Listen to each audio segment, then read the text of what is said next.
Hello again, everybody, and welcome back to Bowl TV for continued coverage of the 2021 USBC Masters. We are getting ready for A Squad's final round. C Squad already in the books. We have a lot to talk about concerning that. 15 games for all of our competitors will determine the 63 players joining defending champion Jacob Buttriff in the double elimination match play bracket, which starts tomorrow. So we have two squads left. A squad just wrapping up practice now, and then B squad later tonight, 10 p.m. Eastern from the National Bowling Stadium in Reno, Nevada. I am excited for it. I'm Aaron Smith, USBC Communications. I'm going to bring in my co-host for right now, Matt Cannizzaro. And Matt, we had a wild and wacky opening round. Norm Duke leading the way. Jason Belmonte, a crazy run to try to potentially get back in the number. And now he's got to play the waiting game to see if he got enough in that final game. But crazy first round. Pretty awesome to see these guys, keep things interesting and dramatic. And I know it's probably a little more sweating than Belmo would like to do. But should he get in, he certainly gave it the very best effort in that final game. I'm sure we'll talk about that as things unfold here. And then, of course, the potential importance of getting count as well. Which, if it ends up being a 1 or 2 pin difference there, interesting situation. So we'll have all those details. And of course, Norm Duke, what can you say about the Hall of Famer chasing that next title and the 1993 Masters champ, trying to get it done again here in 2021. Timeless. Can't wait to see what happens on this squad.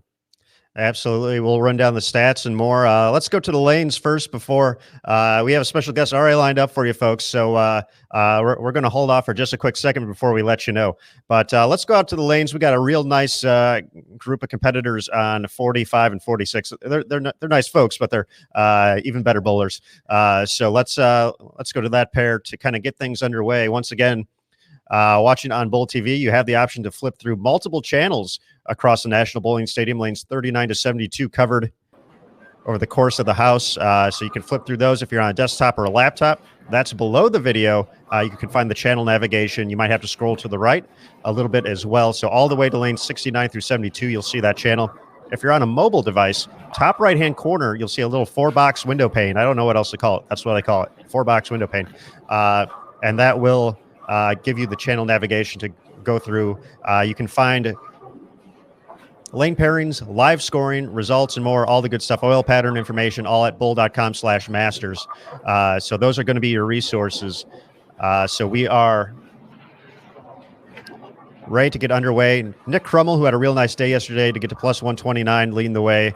Martin Larson at plus 22. He's made the show twice here at the Masters, still looking for that first win. AJ Chapman in the hunt at minus 46, and Joshua Jones a little bit farther back at minus 163.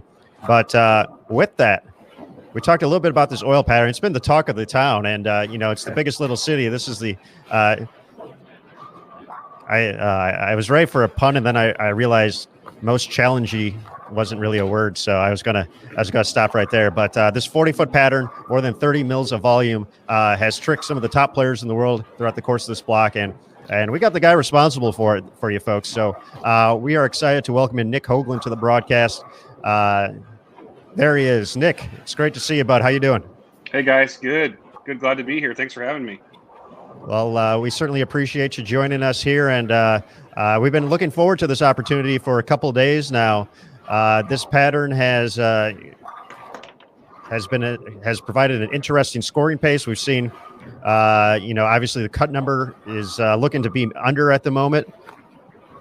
We've seen a variety of styles have success near the top of the standings. We've seen players have humongous starts to the block and then just completely dip out. We've seen roller coaster rides left and right. So what'd you do to these poor folks out there in Reno? Well, I was listening to a little bit of the band Toto before I came on with you guys, and we're not in Kansas anymore. I mean, this is the Masters. This is a difficult pattern. It's also just a difficult bowling center. Crossing in the National Bowling Stadium, even with the house shot, would be difficult. You throw in brand new pins. Literally, they were put in on Friday. No one literally threw a shot on any of the lanes with the pins. So you're talking about the hardest scoring conditions possible. Then you add on the fact that you're bowling fresh on 2 pairs and there's no transition. And what you get is just a premium on shot making. But through 2 days, I'm not counting today yet, pretty happy with what we've seen. The left-right equity is good. As you guys have documented, I think it looks like the lefties, some of the lefties, not all of them, have maybe a pinch better look on the fresh. And then as they move along, their side stays a little more stable. That's just a fact. But as the match play comes up, all that gets thrown out the window because it's 3 games in the same pair of fresh every time. So, so far, so good, and really pleased with the results. Now, Nick, I want to talk to something you mentioned there about crossing the house here at the NBS, and the players were provided with topography reports of all 78 lanes, and you can find that as well on bull.com/masters, folks, if you want to check that out and learn a little bit more. But that's been the talk is when you're hitting certain parts of the house, you expect certain things. What are some of the tendencies of the NBS that you've seen over the years with just being such a vast place? Well, they're on the 3rd set of lanes, maybe the 4th. I actually lost count over the last 26 years. If you look at the topography graphs, they are all level, and so there's no real mystery pairs from pair to pair. Some pairs may have a little bit more of a uphill slope or downhill slope. I mean, no lane is going to be the same as the other lane, right? So just take that into account. But there's no real swings in topography. And USBC over the years has also debunked the myth that the lanes on the high end of the bowling stadium that are above the train tracks are not shaken. It does not affect the ball motion. So what you're really seeing here is the amount of wear on the lanes. And so when a big tournament's bowled at the stadium, usually it starts at the walkway and goes left or right. And so the lanes at the high end of the house, and I'd argue probably 77 and 78, has less bowling. And so that's where you're really seeing the difference from pair to pair, especially in the right side of the lane, is just the amount of wear the lanes have throughout the building. From a topography standpoint, they're really close from lane to lane. So now, Nick, without throwing anybody under the bus or getting anyone in trouble or giving away any industry secrets, can you walk us through the development of this pattern and kind of the thought process and, maybe the instructions that you get, what you start with to get to where we are right now. And then we'll ask maybe a little bit more about, the tweaks that come with it and how you get to where you're wanting to go. Sure. I'm glad to provide that transparency. We spend a lot of time talking strategy about patterns, and that strategy is not usually, hey, we're going to make it 41 feet versus 40. It usually is describing the event and what the history of the event means and what the lane should be from a toughness standpoint. Do I think the lanes are a little too tough? I think they are. Like, I'm honest. I think I missed a little bit on the scoring pace. They're a little too tough. But no one can argue that you don't have to make a good shot.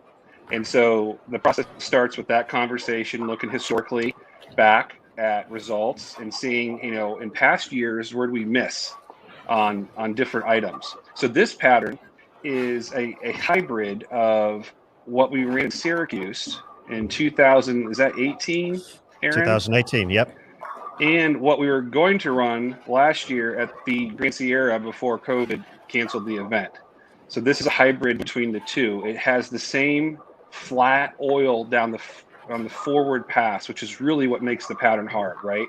You get past 25 feet, it's pretty much flat. But it has more of a tree coming back on the reverse. And so we went with the concept that we liked the Syracuse pattern. We had great feedback from competitors, but we wanted to make them a little bit different. And so the template that we used is this one. I tested 3 of them on site on lanes 7, 8, and 9 when I came to the stadium on Sunday. Bowled on them myself. Rob Gottschall watched me throw the ball. And, between him and I, we just kind of talked about how to look. And usually we normally have a lefty tester come in too. But with COVID restrictions, we just did this with Rob and I as the guys in the building. And we ended up with this. And again, I'm pretty happy with what we have so far. So now, Nick, I know obviously you know enough about the surface and the venue, the characteristics, and have enough experience to know what type of pattern, what shape, what kind of oil, what would work to get the scoring pace that you're looking for, obviously based on, the event, as you said, and the history and what the intentions are. But when you go ahead and you pick those patterns, and I've been out there in the past to help you do that. I've been that lefty. Right. And so while you're watching me throw the ball, obviously if I'm striking, they're far too easy. So some tweaks need to be made. But at that point, you have narrowed it down to 3 or 4 or whatever number of patterns it is. What is that process? What are you looking for during those sessions?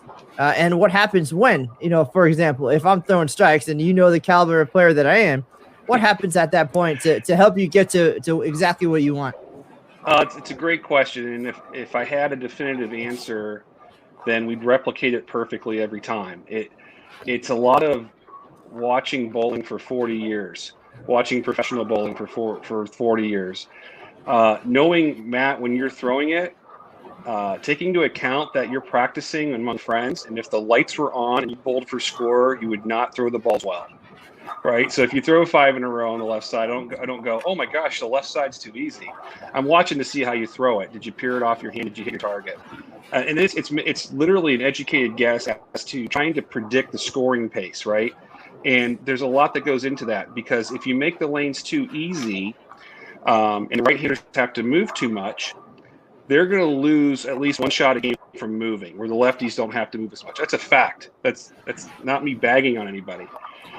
If you make them too hard, then the left-handers, they never get a good look because their side never breaks down, and the right side can dominate. So it's just really an art form of each surface and trying to make an educated guess as to how they're going to break down and what the scoring pace is going to be. So if this pattern was easier off the gutter, you'd see the lefties bowl even better. So again, I think sometimes it's a little bit of luck. I think this one we hit right. And it might be just the caliber of the players at this event, but when we ask them about the pattern or practice day or what they're seeing or the ball reps, they obviously say that it's tough, it's hard out there, right? But they smile, like they're satisfied with the fact that it's a challenge. Whereas you go to other events and it's a total different response. But that has to feel pretty good that they know that they're being challenged and they appreciate it, and they're going out there and working for it rather than being upset because it's just too tough. I think the USBC has done a good job of setting the standard with our customer, who's the bowler here, of what they're going to expect. They may be a little easier or a little harder from year to year, but when you come to the Masters or US Open, you know what you're going to get to a certain degree, right? They're not going to be a challenge pattern. And so I think the bowler comes in with that expectation. I mean, I love hearing the great job that you guys have done, talking about the scoring pace and to hear the different perspectives of the players. The ones that don't like the grind as much, they usually don't bowl as good. When you listen to Norm Duke before the tournament, he's just giddy, because this is the type of grind that he wants. And, oh, by the way, he's leading the tournament. I will say, and you guys know this better than me because I haven't watched all the time, but from the first A squad to today, you can tell the players are figuring it out as they go. There's a lot bigger scores early in a block now than there were on A squad, right? The first day. And Norm hit the nail on the head. When you go into match play, I would be surprised if somebody bowled 800 for 3 games on a pair. If they got the right pair on the fresh, especially if it's a lefty versus a righty, I think one of those bowlers could bowl 800. Yep. Nick, I am kind of curious. We've talked a lot about urethane this week as well. Now, probably 5 years ago, maybe a third of the field has a urethane ball in the bag, give or take, and it's 20 years old or whatever. It's a Brett Wolf situation where it's a relic, but it's there to help play the lanes a little bit safer, get to the pocket, leave makeable spares. And now it's prevalent. Every company, has a urethane ball pretty much, and it's been a real option for the players. Many have had to learn how to use it.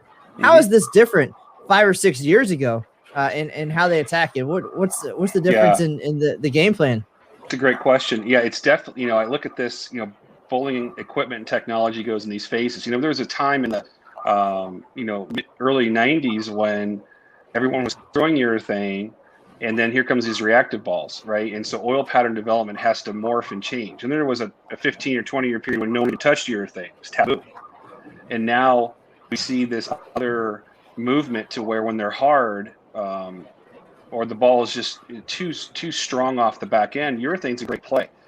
I think it's great for qualifying. Again, as I think Norm really hit the nail on the head. The beauty of the Masters is it's 2 tournaments. So you have this absolute grind for 15 games with no burn, right? You can't get any pins.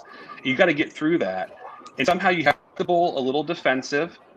You're not going to take a lot of risks. I think Mike Flanagan said that yesterday, where you might see some more risks today.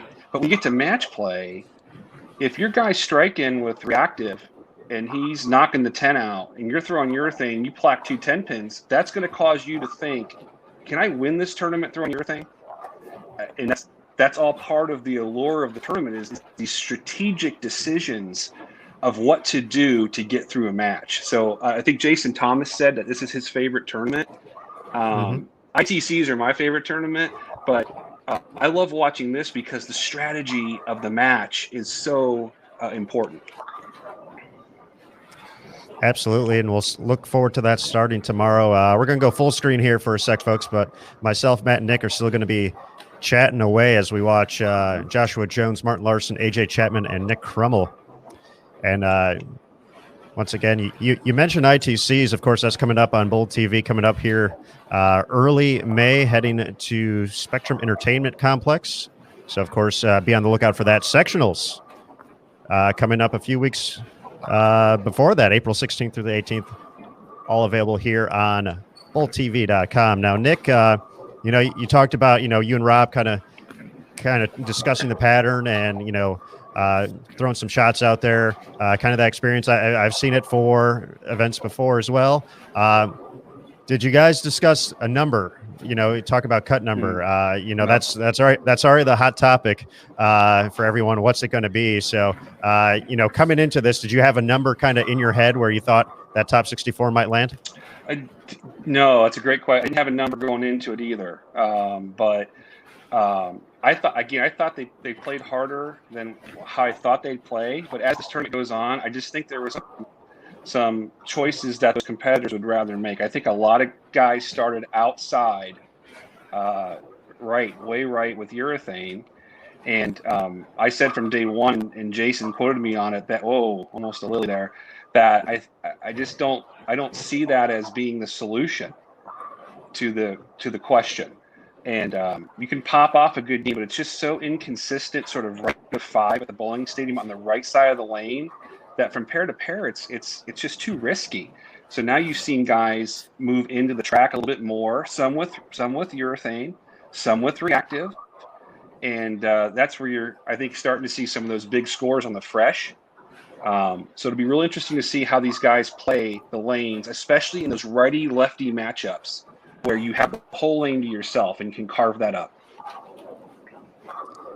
And we just saw AJ Chapman there. He's put together a couple strikes in a row, and it looks like he might be even a little to the right of it, but getting it to come back and has tossed a few strikes here after an early open.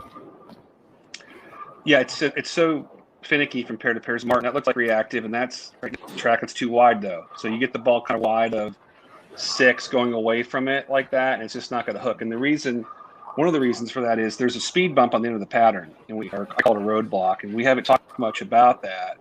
But if you pull up the graph and actually look at it, when you're looking at the forward oil, at the end of the forward oil, the machine slows down. And what that means is if the machine's going slower, it's putting out more oil. And from the last 2 feet on the pattern, or 3 feet, I'd have to look, the machine slows down. And what that does is, if the ball is not at the proper angle when it hits that speed bump roadblock, it's not gonna do anything pretty. And Tim Mack had said that early in the tournament, that speed control sort of through that area is critical. And Nick, we'll bring up the pattern after the conclusion of game 1 here, and we'll break that down on the graph itself with you. And speed control, has. And especially, it seems like a lot on the high side, that and that speed bump just catching folks, and you feel like you're close, and then you're staring at 2-pin, a 210, a bucket, something of that nature. Yeah, watching Belmo, and I haven't watched everything, so I'm working most of the time, but the Belmo's last game, just what an emotional roller coaster. The guy is just grinding out. He could be the greatest bowler of all time. He's got 279 left to be softly into the number, and throws a good shot, and it just doesn't go through that right 82-410. To see the agony and the disgust on his face after missing one of the pins, right? So you talk about if he misses it by 2 pins, that costs him. It was just thrilling to watch. It would have been thrilling to watch if he struck there too, but to watch him go into that mode from not bowling 200 to bowling 279 almost was just thrilling to watch. It really was something. He made the, we caught him for the first 3 games, and outside of a few shots in game 3, it was a pretty conservative approach. He started the day on the right side of plus, and, quickly was giving those pins back. And, we got the report that he was going to try to move in once he moved. I think he was in the mid 20s for game 4, and then he came back to 41 and 42, and he was into 5th arrow, and it looked good the entire way. And just that one shot, he got one a little bit left early that crossed over, left a 6 pin. He covered it, and then the one in the 10th. But did you expect players to be able to get into 5th arrow at some point at the end of this block this week? Absolutely. I think you can play the lanes anywhere. I do. I really believe that. I think you can play it, and I think they've proven it. You can play, if you want to play up the rail with urethane, you can. I think you can play in the track with urethane. I think you can play in the track with reactive, like Martin's doing here. And for the bowler with the right tilt, I think you can play in and loop it. You can't loop the gutter, right? But you can get it to that spot. So I think there's a bunch of angles here in play on the right. I think on the left side, it looks like the gutter out is really playable. But you have some great gutter players, Jacob even, that aren't going to make the cut. So, it's not a cakewalk over there. But I think there's multiple angles, and I think the standings show that. There's all sorts of players that are going to make this cut and go to the bracket. I think that was a cool part of it, absolutely. And we've discussed that definitely a great variety, not only in the cut, even in the top 10. You're not necessarily seeing one style dominate. Looks like we might have Mike Flanagan getting ready to join. Mike, you want to come in for a sec? Oh, this should be good. We're going to bring in Mike Flanagan as well. So 4-person booth right now. Aaron Smith, Matt Canzaro, Nick Hoagland, and Michael Flanagan. Hello, Michael. Hey, guys. I won't be here very long. Nick, it's good to see you, man. You've done a nice job making this a fun show for everybody to watch, including us here at the National Bowling Stadium. So congratulations. Thanks, man. I appreciate that. All I wanted to do was just kind of get in here. I see JT's not on the stream right now, but, we were talking about Barnes versus Duke, and Duke's in the clubhouse pretty well right now. But I just wanted to report that JT's man, Chris Barnes, looks really good today. He's got 3 9 counts, a strike, a 9 count, a 4-bagger going into the 10th frame. And I just walked the entire house here, so to speak. I've done that quite a few times today, running around. And we're seeing more of the same here. Decent scores out of the gate by the guys that have a good look and that have for 2 days. And, the guys that haven't had a good look are continuing to struggle for the most part from what I'm seeing. When I look at the big minus numbers, I'm looking at low scores. When I'm looking at the guys that are 50 under or better, I'm seeing they're around par this first game. So, but Chris Barnes looks really good and really focused today as well. I know he's a focused, calculated player most of the time, but I actually also saw him walking around mid-game looking to see how other players were attacking the pattern, and Barnes just threw another strike. So he's got 5 in a row. Looks like he's got urethane in his hand. And you never know. He might beat Norm Duke today and go 250 over, and JT will be able to give me the business later. So, Mike, I appreciate your comments, and I also appreciate the fact, and I know I asked you this, I think yesterday, about how here the lanes play, quote, the same. And you said, yes, it's a testament to Kegel.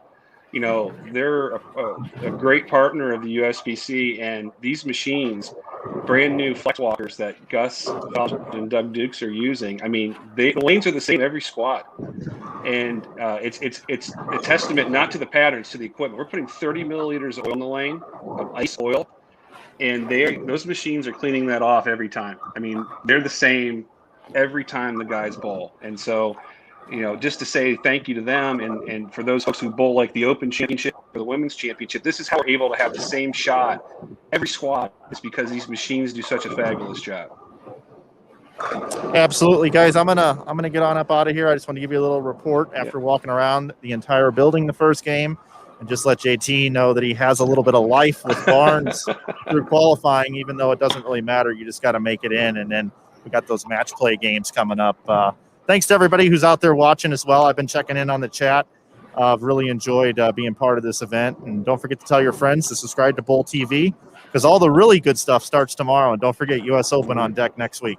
I'm out. All right. Thanks, Mike. Mike Flanagan joining us here. Big shout out to Kegel, of course, our official lane maintenance provider for USBC short and long duration events, PWBA Tour as well, USBC Youth. And, talking about Chris Barnes coming into this block minus 51, the cut line, Darren Tang, who's bowling on the squad as well, minus 28, the number. And I saw a few comments in the chat asking about Jacob Buttriff and Jason Belmonte being tied at minus 30. What would happen if that came down to the final spot? Jacob is guaranteed a spot in the field no matter what, so he would get the spot first. If it somehow magically came down to them being tied for the final spot, Jacob, the defending champion, will be in the match play bracket field regardless. So that is the news on that one.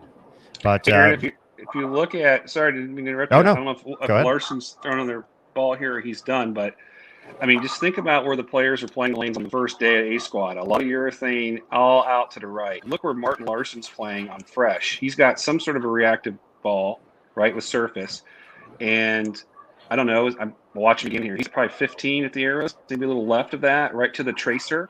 He's going to bowl, 220. You know, that 15, right to the track, boom. So we talked about, sort of all like these multiple angles at play. I mean, you got guys playing the gutter, and you got guys playing left to third ear on the fresh. And as a competitor, we strive as USBC lane maintenance to give these looks, right? So that no one feels like they're shut out. There's multiple ways to play it. Nice 219 for Martin. He's going to get to plus game. 41. AJ Chapman, 226, is going to jump into the number. Nick Crummel, give him the heater, Ricky. Bringing the high hard one, plus 149 now. So Nick's had a nice start to this event. And Nick, as we promised, we'll go ahead and I'll head back to on the screen here. But we'll bring up the oil pattern as we want to talk a little bit more about that speed bump you were talking about. So let's go ahead and get that up on the screen, and then you can explain for the folks watching on Bull TV and just let me know when and where we need to be. Okay. We'll go ahead. We'll try talk to keep about this not so technical, but this is a typical graph we see. So Aaron, if you stop right there, go back up and scroll for a second. Keep going all the way up. Okay. So this is it says oil pattern distance. So this is pretty typical to understand. It's 40 feet, right? Reverse drop brush is where the buffing brush touches the lane when the machine is coming back to the pocket. So for those of you who are old school, would use the term a single oil or a double oil. We're double oiling 35 feet for those of you old folks out there who would understand that term.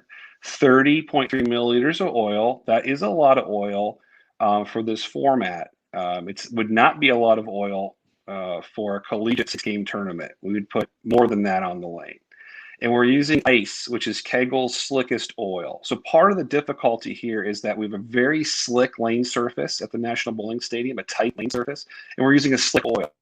And that makes the challenge greater. If we used more of a hooking oil, like a Kegel curve or a Kegel terrain, the scores would be higher. But what I want to draw your attention to is on right below there on the left side, there's 3 lines. And it says 2 to 2, 9, and there's an 18.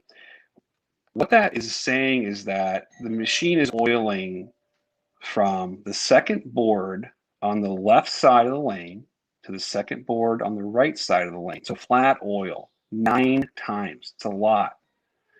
That's a lot of oil flat.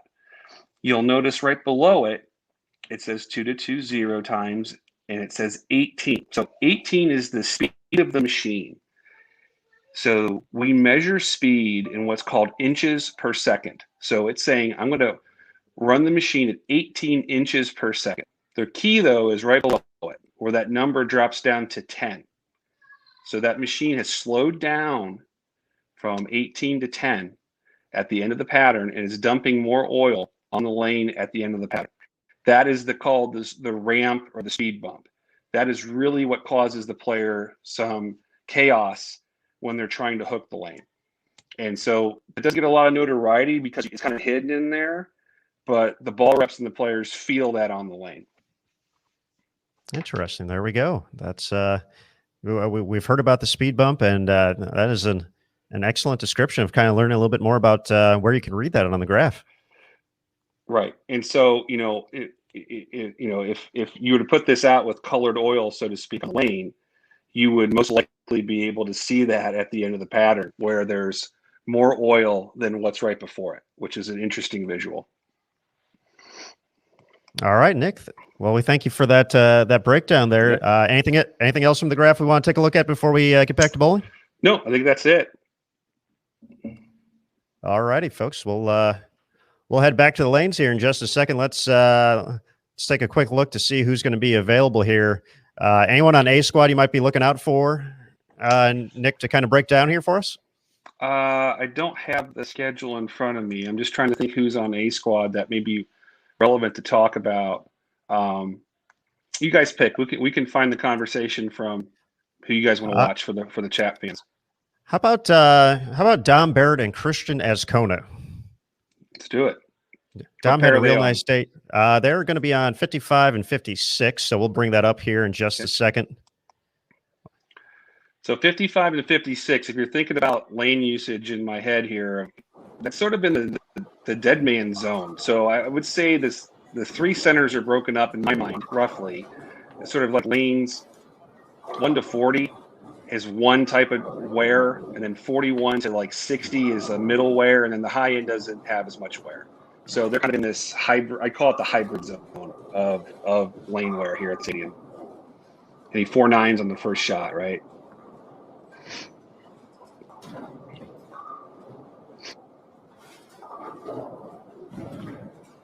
What's Dom at, Aaron? Is he O plus? Oh, what was that, Nick? I'm sorry. Oh, sorry. Is Dom plus? Dom is plus, and he Nice. picks it up there. Plus 76 overall. He had one heck of a day yesterday, though. Let me find him real quick because he made a.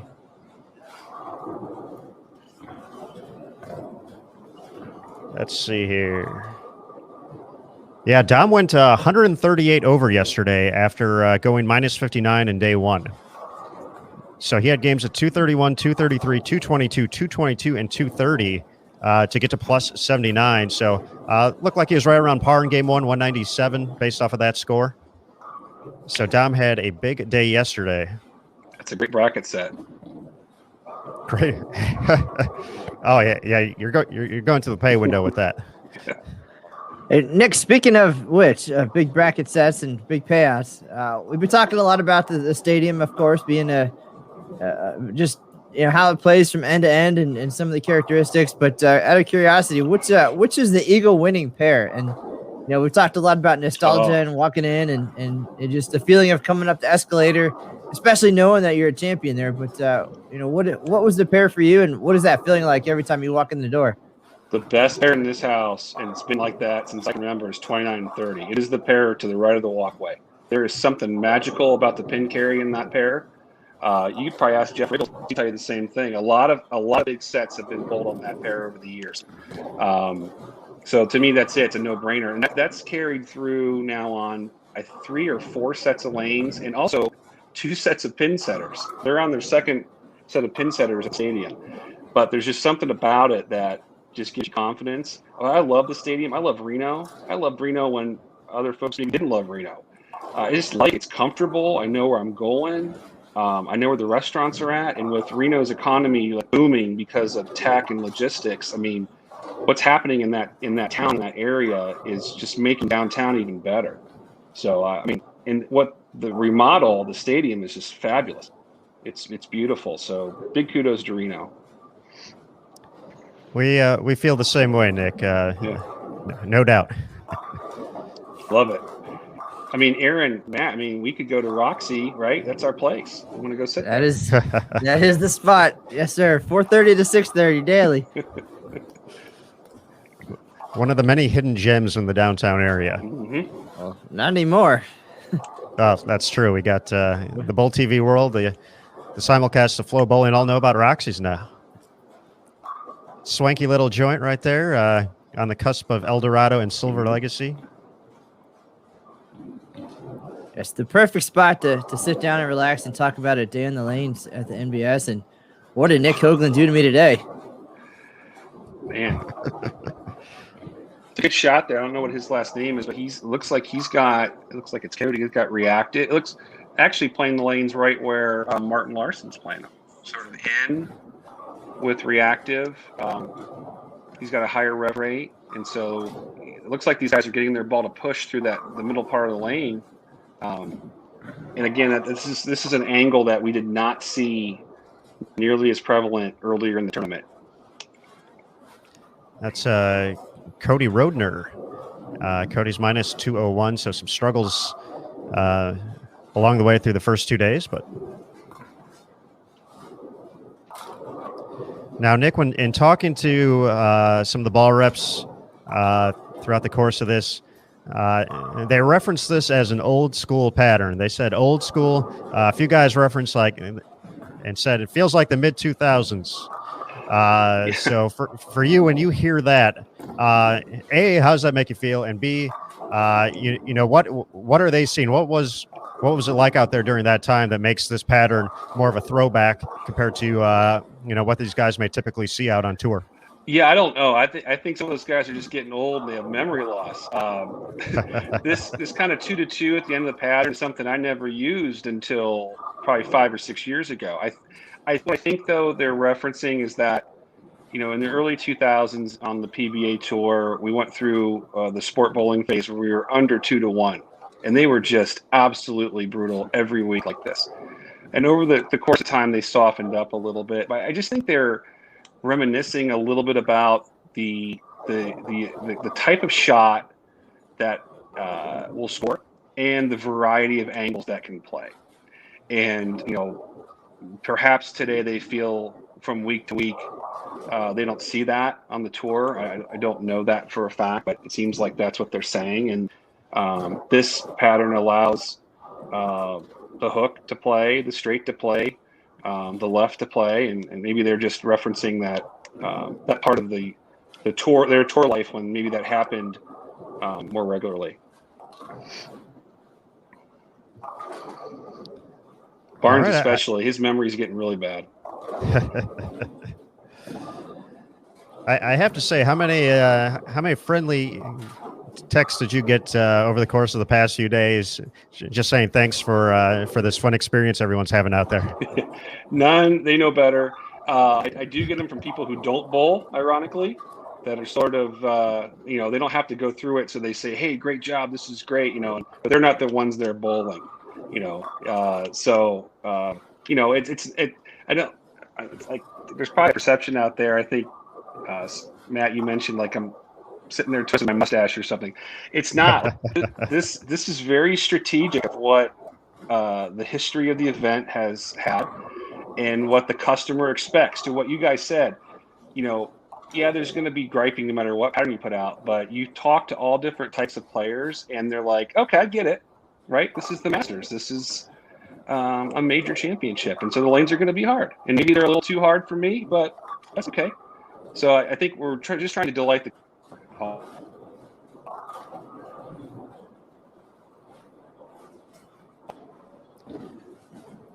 Very good stuff there, and I think Matt's reference was, I believe it was with the cauldron. The cauldron, yes. I think also, though, we can look forward to the TV show, and there's always, we want our athletes to look good on TV and to perform, and I think you're seeing that. Although this pattern is very difficult, you can easily tell the story, and the scores can be bold on this pattern on the fresh, that someone could bowl the game and have a very competitive match. So I think we're hitting all those buttons. With the lanes are challenging, but we're setting our USBC members and amateurs and professionals up for success on TV too. Of course, that show is going to be this Sunday, April 4th, 2 p.m. Eastern, 11 local time. In Reno, a new Masters champion will be crowned for 2021. However, the who's ever going to get there is going to have the work cut out for them. The double elimination match play bracket portion of the event kicking off tomorrow, going to take place Friday and Saturday till we get down to our top 5 for the show. And, Nick, Norm referenced that you talked a little bit about it earlier. Just the fact that, these players being able to hunker down on a pair for a couple of games should increase the number of strikes and probably a little less of the head scratching for some of these guys along the way. We have that to look forward to as well. We've seen the grind, but we know what can happen when these guys get lined up and you give them just a little bit, they can make it a whole bunch. Yeah, and the Masters is really unique because you have so many amateurs that are bowling, and I call it sometimes it's like a choose your own adventure book when you bowl the Masters. If you guys read those when you're younger, where you do this, of course, and you take this page, and in qualifying you see that because maybe there is a preferred path and you don't have all the players playing it, but when you're on this match play with the 64 bowlers that make it, you have the ones that have figured it out where to play, but more importantly where not to play. And that's why you see the scoring pace go up in this tournament always when match play hits. I mean, you give I don't care how hard the pattern is. You put the best bowlers in the world, one pair of lanes where they're just bowling on it, they're going to score. And so, again, I would not be surprised to see 300 or 800 in one of those sets.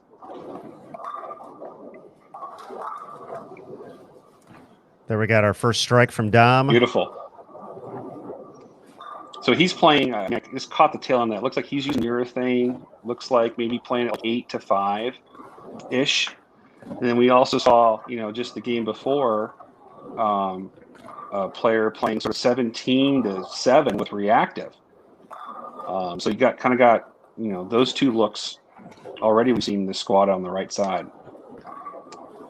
And I know that's a big thing in pattern development as well as not necessarily, you have to bowl one way to find a way to score. It's about creating multiple angles to get to the pocket, to showcase that versatility. And but it's also about thinking outside the box as well. I know that's something, when I talk to college players after the Hoosier Classic, that's usually the case. More shaking head and eventually kind of realizing everything that was going on. But yeah, I know that's always a big thing for you is allowing multiple styles to have success.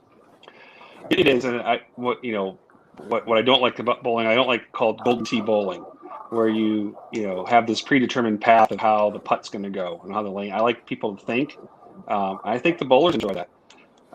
So for the Masters, it's important to have these multiple angles at this pattern. For the U.S. Open, it's very different. We bowl on 4 patterns. So if I want to force them on the gutter for a pattern or inside for a pattern, that's not a problem because that format allows that to happen.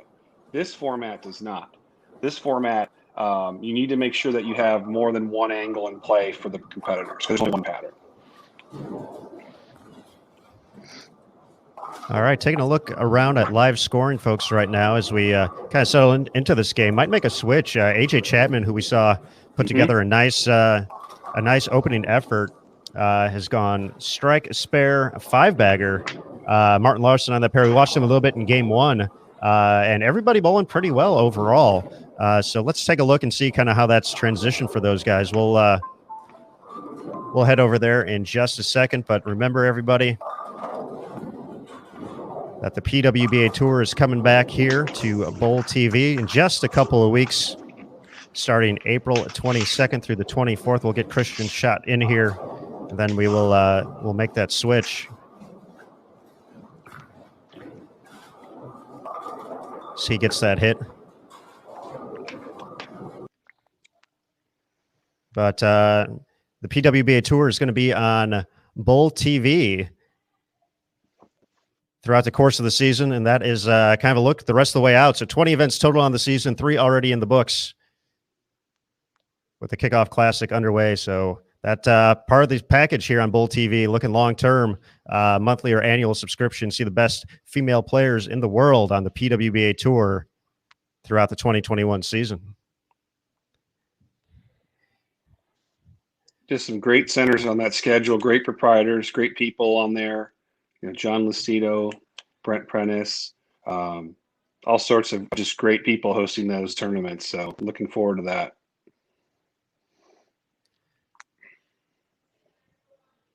So moving back to 47-48. AJ's going to be up to your right. 5 in a row. Look like we kind of thought it looked like urethane from him. Let's see. In game 1. Yep. Still looks to be in a pretty similar zone. Beautiful.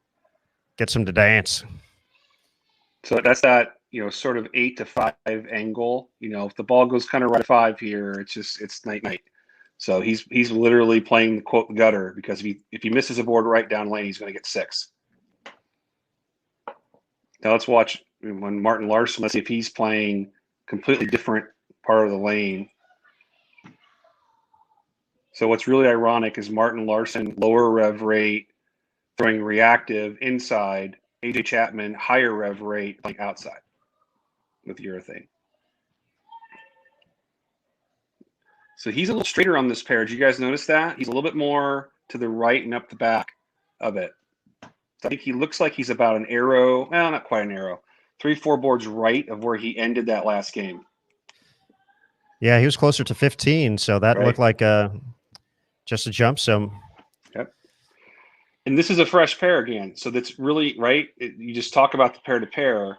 They're bowling. He bowled 2 games fresh, and he's on this pair for whatever reason 4 boards right at the arrows than what he was on the pair literally next door. It just shows you how difficult it is to cross at the bowling stadium.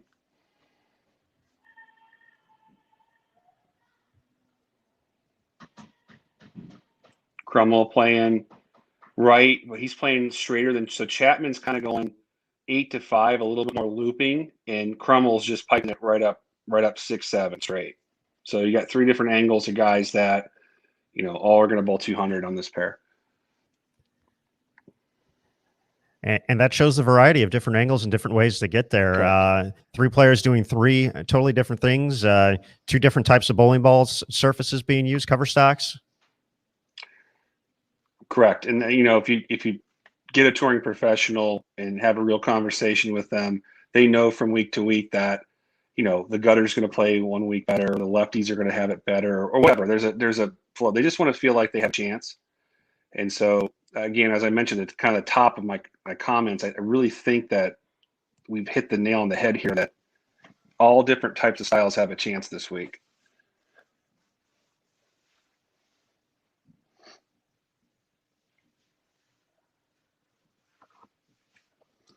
So watch AJ. I'm going to think, it looks like he's at sort of 8 to 5.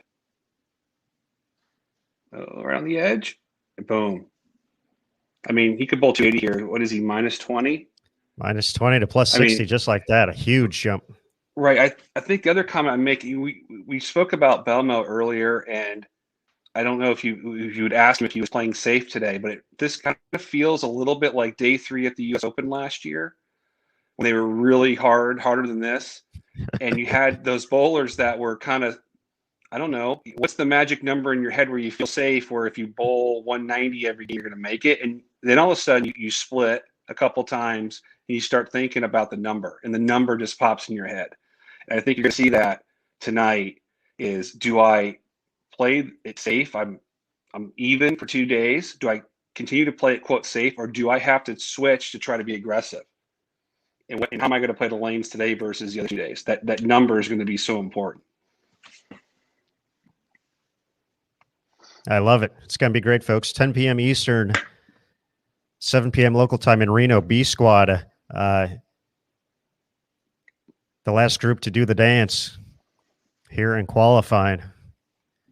4-pin to kick off frame number 10, but AJ's going to have a pair of real nice games out of the gates here.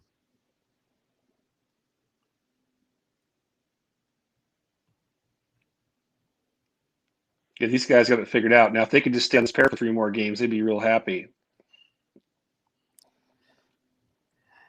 And that's been the trend throughout. We talked a little bit about Dom's block from yesterday, where it was essentially 220 or higher across the board.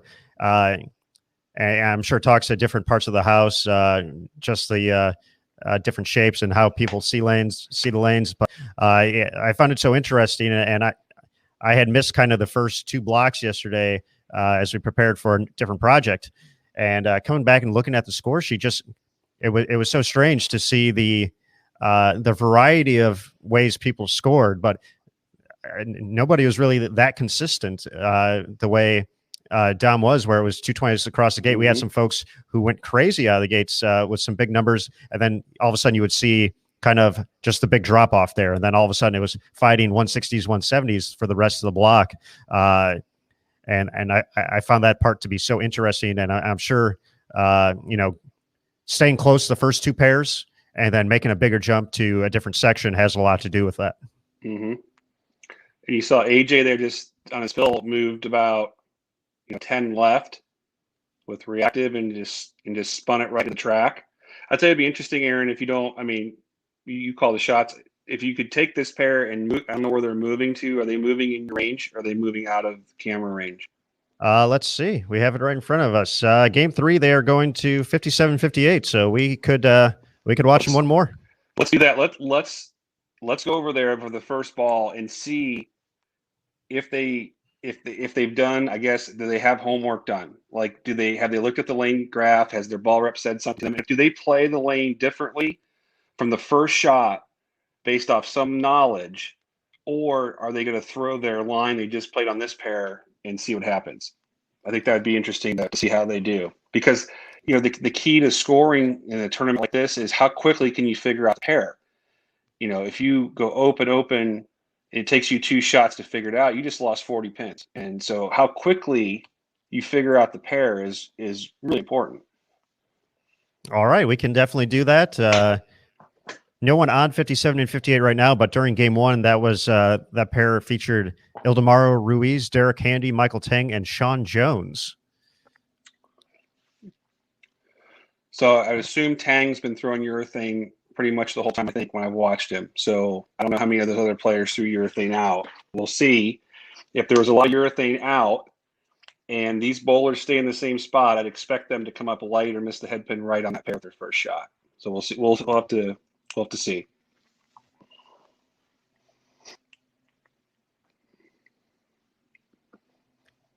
Nick Krummel's going to move to plus 181 here. Another nice game from Martin. Yeah. In the he's 230s. Really look. Plus 73. AJ. It's gotten to a nice number here, plus 39. Once again, it was minus 28 to start the block. So we will head over to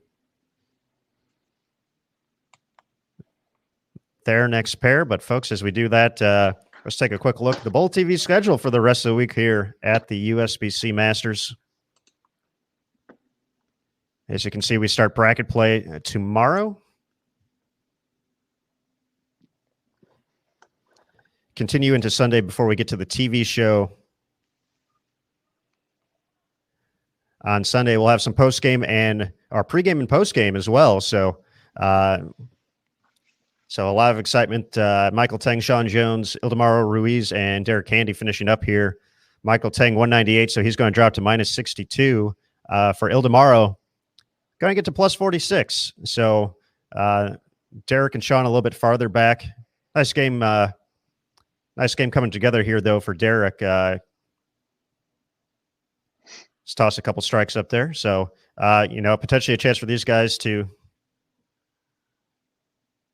see what they can learn as well if they're able to seeing that Derek's having a pretty nice game. It looks like he's a little bit farther left, but that one crossed over.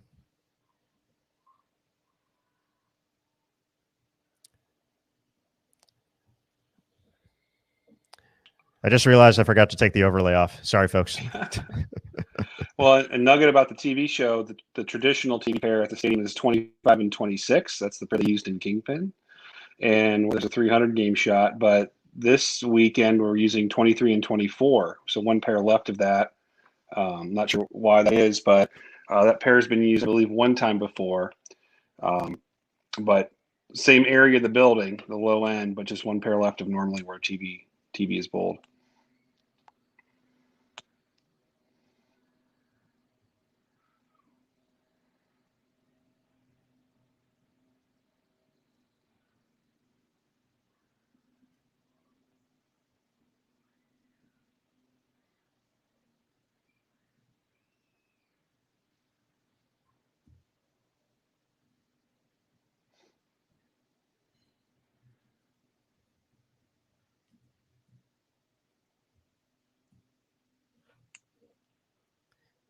All right, Derek, it's the 242. Tomorrow, 212. 193 for Sean and 198 for Michael. So we see some scores out there.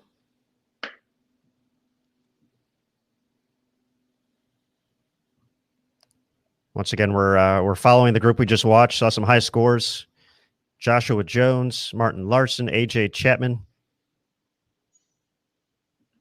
and Nick Krummel.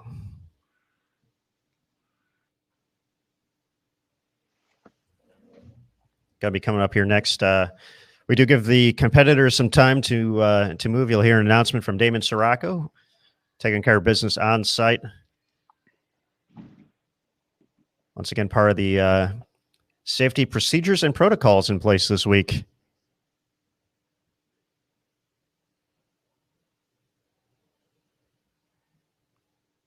But we can see up there on the scoreboard, 57-58, Nick Krummel, Josh, AJ, and Martin going to be heading over there shortly.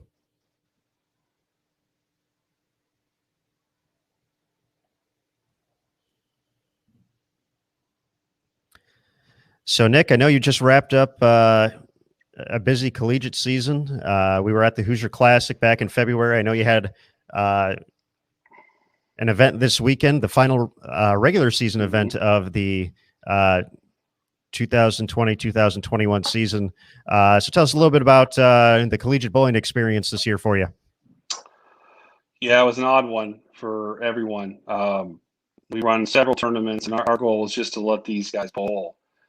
So we went as safely as we could be under local laws and ordinances, and we ended up having over 200 and some entries at the Hoosier Classic because we did a little differently this year. But it was just nice to see them bowl. It was really heartwarming to see some of the teams that bowled. That was their first tournament since the year prior's Hoosier Classic, and we just wanted them to bowl. So I'm so glad that they're going to get to bowl sectionals and nationals safely, and they get to continue their experience. Because I've been that age, and I know what bowling meant to me at their age, and to have a season taken away, it would just been terrible. To have 2 seasons taken away would have been crushing. So really looking forward to it and getting to see them bowl. Now, Nick, talking about college bowling, well, we have a minute here. You actually had 2 separate collegiate careers, right? Almost different times in your life. Yep. Which one was better? I was a better bowler the first time, and I was a better coach and manager the second time. So if I could have somehow merged those two, that I might have won a championship and not let Brian Wallachek beat me every time. Because he did. He was that good. But I loved it. I loved college bowling. It's still, again, if I could go and oil the lanes at the ITC the whole week, I would. The excitement is just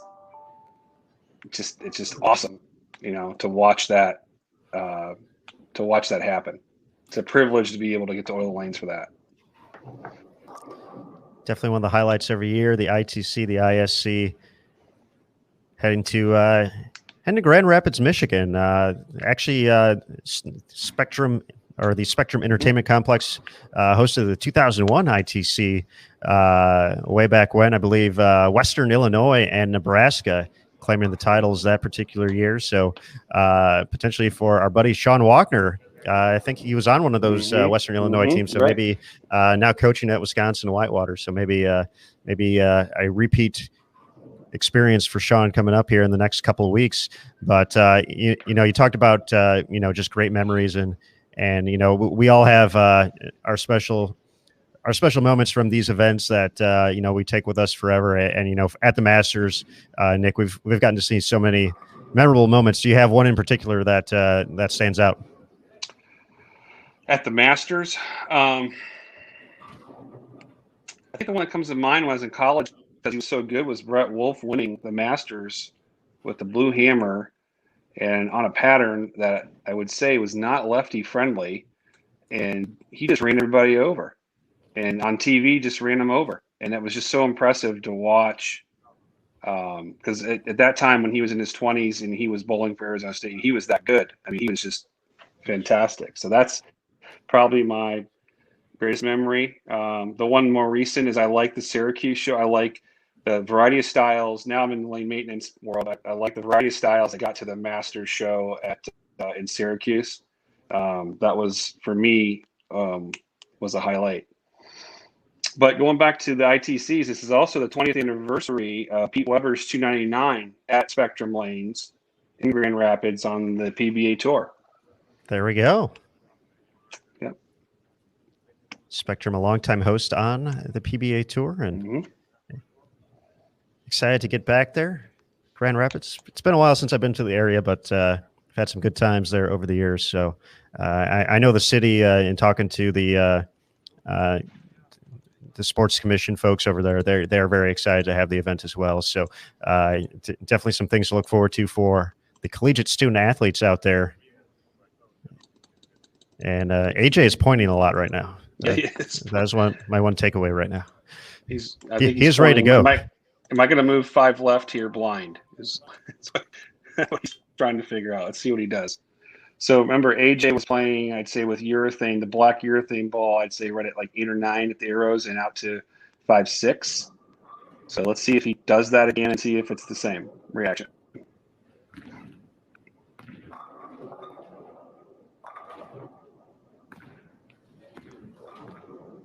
It's in, it's left. So not his best effort. So he got a strike, great, but he got no read on the pair with that shot either. You see him and Martin Larson potentially talking about that, and it's just like being a good leadoff man for a collegiate bowling team. Mm-hmm. Providing that information, you're the first out there. See Nick's straight up 7. That looked good. That pretty similar path to what we saw. Mm-hmm. Mm-hmm. So now if I'm AJ, I'm not moving. If I saw Crummell do that, I'm gonna have a lot of confidence in my next shot that this pair is the same.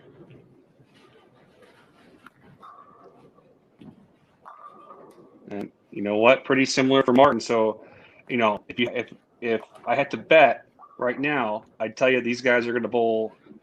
They're going to bowl good as long as they bowl well. They're going to score well in this pair. I don't see this after those shots being a pair that's totally different than what they just came from. All right.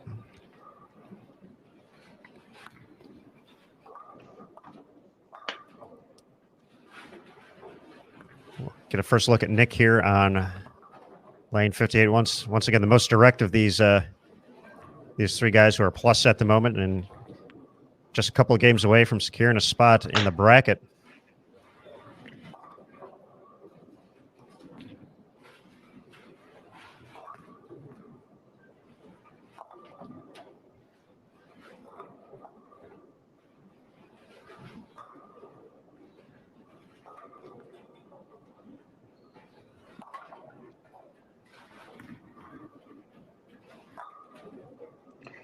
And you're right, Aaron. Crummell bowled at Whitewater, for Sean Walker, and AJ bowled at Wichita State. So these guys are, they're used to bowling on these flatter patterns. They spent 4 years bowling on them in college, at least the events that we do, and they're good communication. So I'm not surprised that this is a good pairing to cross with for 15 games for both these guys.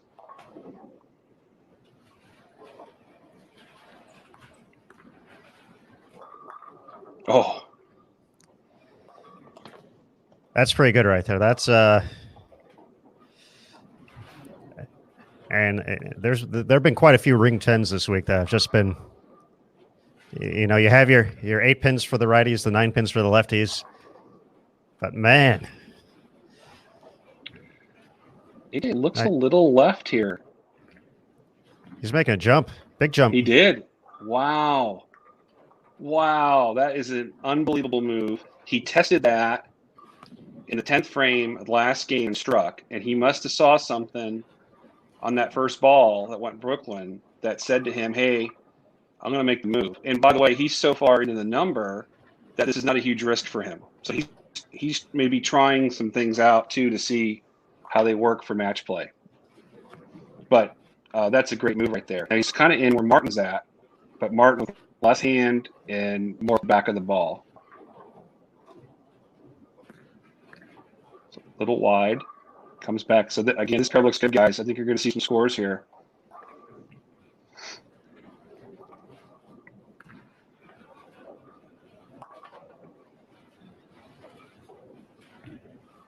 We certainly do like some scores here. So now I'm curious. Maybe AJ is walking away liking that shot. Saw it so much. Potentially saw so much. The ball reach so early and pick up and go that that's what he was talking to Martin about. Yeah. But right, and this goes back to Norm Duke talking about options for match play, right? It depends on how your match goes. You may be able to grind out 640 and win, but if someone's hot, you got to have 750 in your bag. Maybe AJ's thinking that your thing up 7 ain't gonna cut it. We're gonna have to do something else to get some more pins. I mean, Nick Crummell just pured 2 in a row and wrapped 10 twice with that your thing. So as he starting to think now, okay, I throw all these good shots, I'm not going to get rewarded. Am I going to stay here all game and just bang out 10 pins? Or am I going to make a move like AJ just made?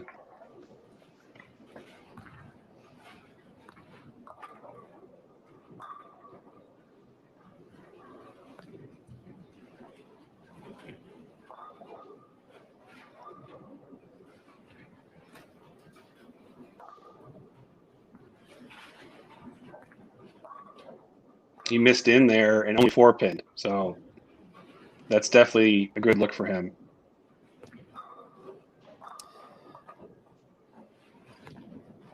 yeah, I think I feel that's definitely the toughest part. Moving around the house, moving to different pairs.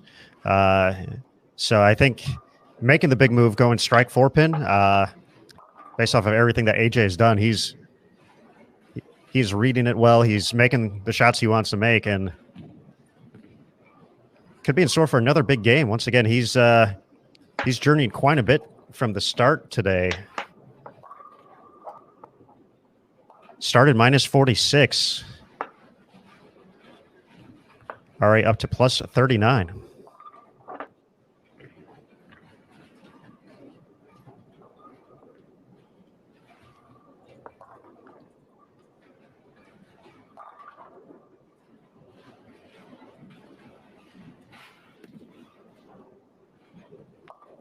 A little wide down lane.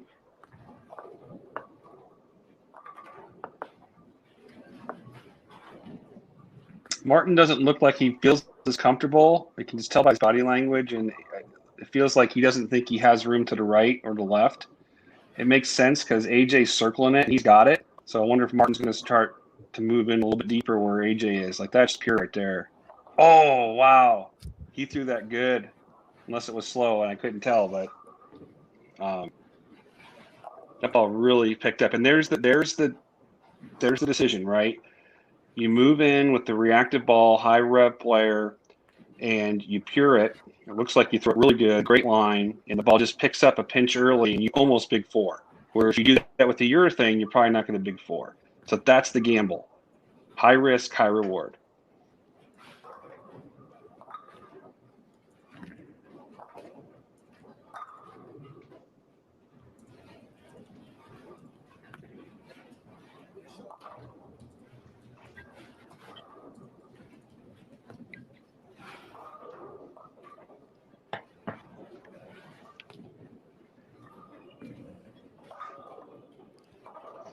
All right, folks, we do have a note. I saw some comments in the chat about the scoring link. We are working on that, seeing if we can figure out what's up. We'll have an update as soon as we can. That will be very imperative come this final squad today for our excitement levels. So.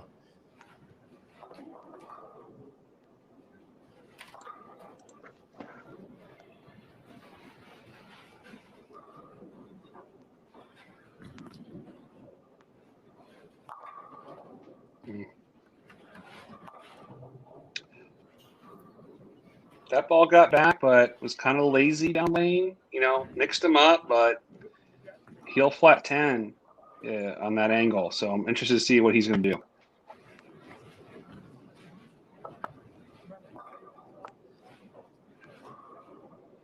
Once again, folks, this is game 3 of 5. A squad competitors, the final block of qualifying for them at the 2021 USBC Masters. By the end of the day, we will know the 64 players advancing to the double elimination match play bracket.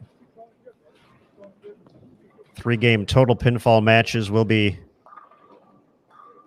coming up Friday and Saturday here on Bull TV till we get down to our top 5 at the National Bowling Stadium in Reno, Nevada. And then the televised finals on Fox Sports 1, 2 p.m. Eastern.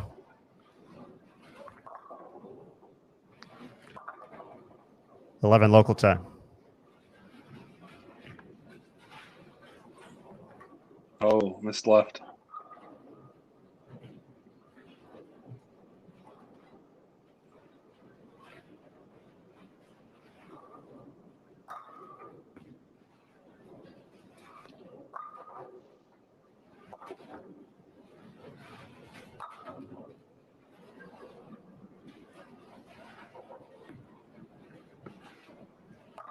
That's really good right there.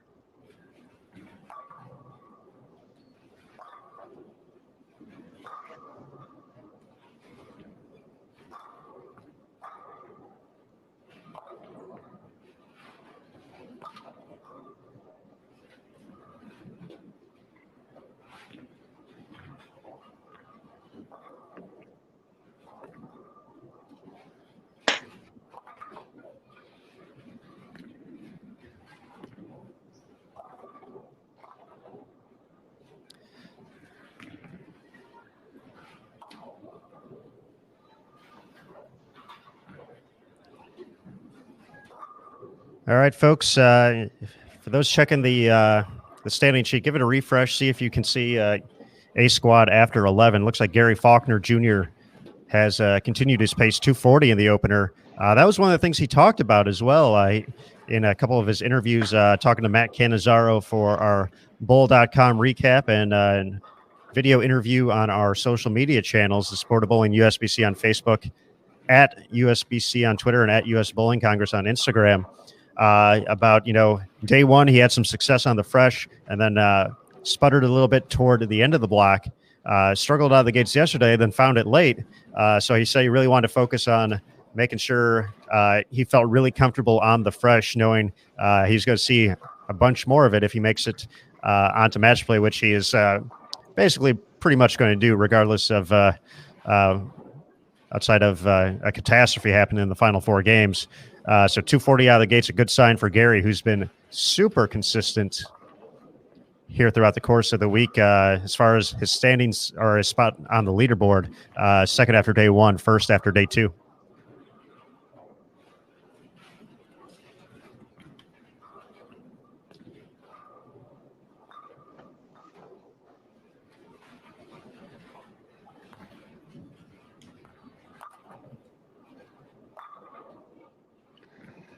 So here's the interesting thing. So Crumbles, threw a couple good shots early in the game, a couple of wrap 10s. His last 3 looked off. He missed left. Now he's got 5. Does he make the spare? He does. He's watching AJ circle it inside. They probably have about the same rev rate. So is he thinking right now, am I going to grind out? I have all spares, 1 strike and all the rest. Am I going to try to grind out 190 here? Or am I going to make a move in to where AJ's at and try to circle it? Because Crumble can obviously circle it like AJ if he wants to. He also, Martin Larson's still inside. So I'm interested to see if Nick Crumble's going to make a move and jump left here or just kind of grind it out straight. Yeah, that's and I feel we caught Nick toward the end of potentially game 5 last night. And I want to say he was still kind of letting his speed keep him farther to the right, and was trying to kind of maintain. Norm talked about it, just trying to kind of maintain the pocket throughout it, and he was able to do a good job and grind out some big games along the way to put himself in this position. I feel Nick potentially will be a little more aggressive with his spot in the standings. He's clean so far, and plus 181, certainly in a comfortable spot here with just 2.5 games left to go. So Wouldn't be surprised if he elected to see what else was a little bit farther left, especially if AJ and Martin continue to kind of pepper the pocket. You got the path to follow. It's just a matter of finding the right ball, finding the right matchup. Yeah, I'm kind of surprised he hasn't done it yet. He's 181 over. Is that right? 181. Yep. Yeah. I mean, he's in. I mean, clearly. I mean, I say that I'm not bullet, but at some point, I would expect him in this block to move in and try something inside when there's some lineage on the lanes, just to simulate it. So maybe he's just going to wait till a fresh game to start.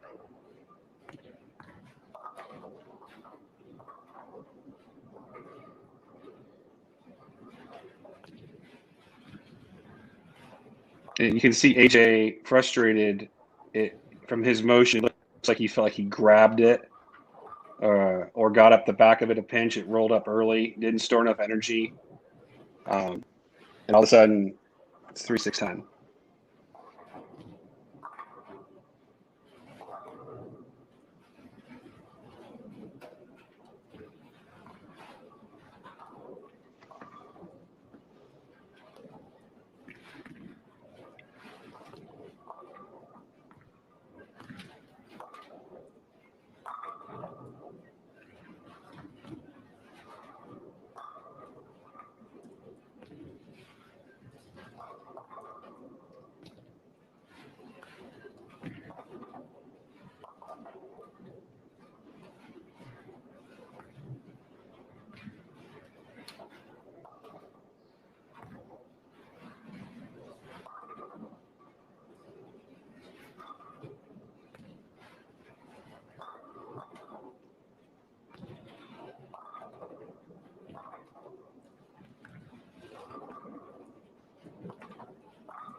Oh.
So, Mr. Hoagland, we've talked to pretty much all the folks, at least on our Bowl TV staff this week, about some predictions and who they think is going to bowl well. Lefty, righty, young, experienced. Any thoughts? Are you allowed to talk about that? If not, that's okay. But just kind of looking at the scores in the field, I know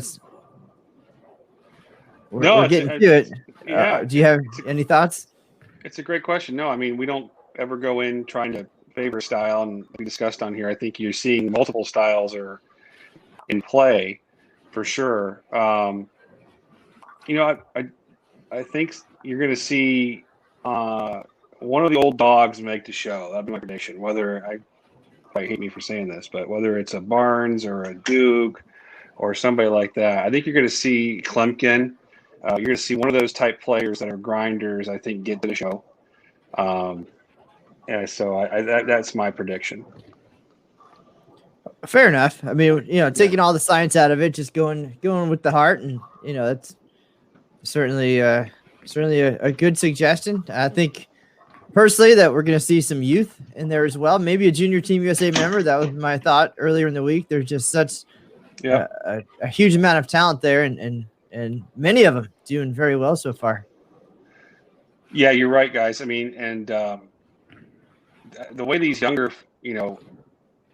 adults are today, I remember watching the tour when I was young, and you'd have that rookie on TV the first time, and they'd be nervous, and they'd bowl 160, and that game was over before it started. And now it's just different. I mean, I'd have much more confidence in, a Cameron Crowe, Anthony Nye, or someone like that making a show. It just seems like they're conditioned better. They handle the pressure better the first time on television. So, when Brett Wolf won at 22, won the Masters and for $100,000 and beat the field he did, that was saying something. Today, I wouldn't be surprised if one of those young, talented bowlers bowled well on TV. I mean, we've seen a lot of great Masters TV moments, of course, and whether it was a veteran or a youngster coming out, and some great players making shows. We talked, throughout the week so far. DJ Archer made a show back almost 20 years ago already as a youngster coming out of college, and just you could probably make a whole list over the years of the folks who have done that. And that's the great part about this event, being open to all the USBC members, and the format. Really, again, you just have to get into the match play, and then win matches, and it's you and your opponent on that pair of lanes. And we've seen 5-13 win a match where the next pair over 750 is losing the match, and that's the excitement of it and all part of it. And then 64 players all have an equal chance to make the TV show. At that point, you're looking at 64 of the best in the world. So no matter who you're matched up against, it's probably going to be tough, and you can expect some excitement there and a challenge all the way. But an opportunity there for anybody of any level of experience to have a breakout performance and perhaps the weekend of their lives.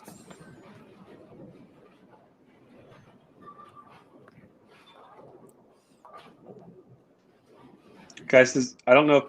Does the winner this week, do they get in the U.S. Open if they're not in? Do you know that? Based on the way things would work, it would be for next year's event. Okay.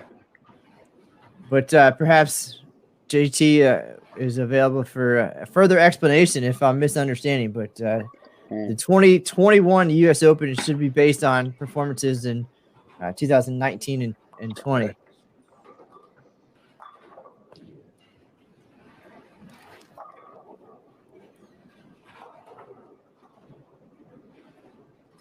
But however, if I just won the USBC Masters and 30 large, chances are I'd be running straight up to Rob with that prize check and asking him to take out the $400 or $500, get me on the PTQ list. I'm going to spend another week in Reno. Yes, exactly. What is that? A parlay, right? Yeah. It'd be a good bet. Let's see if I can turn this 30 into 60 real quick.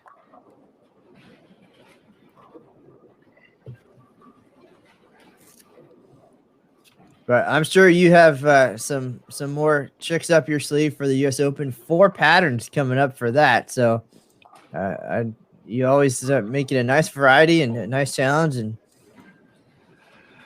well, we're looking forward to it. So without testing patterns, we tested obviously the Masters and the U.S. Open, but also the Queens and the Women's Championship. All that was done in one setting, as well as the Open Championship. Both patterns at the South Point. So it was a busy weekend, but feel confident about the patterns we have for the Open too. We'll see how the practice sessions look.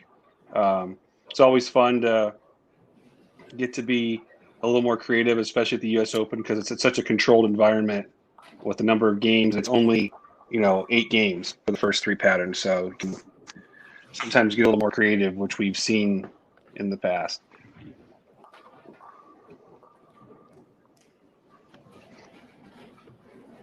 all right, so we are down to our final frames here, and everybody's back. It's a party now here on Bowl TV. Mike Flanagan, what's happening?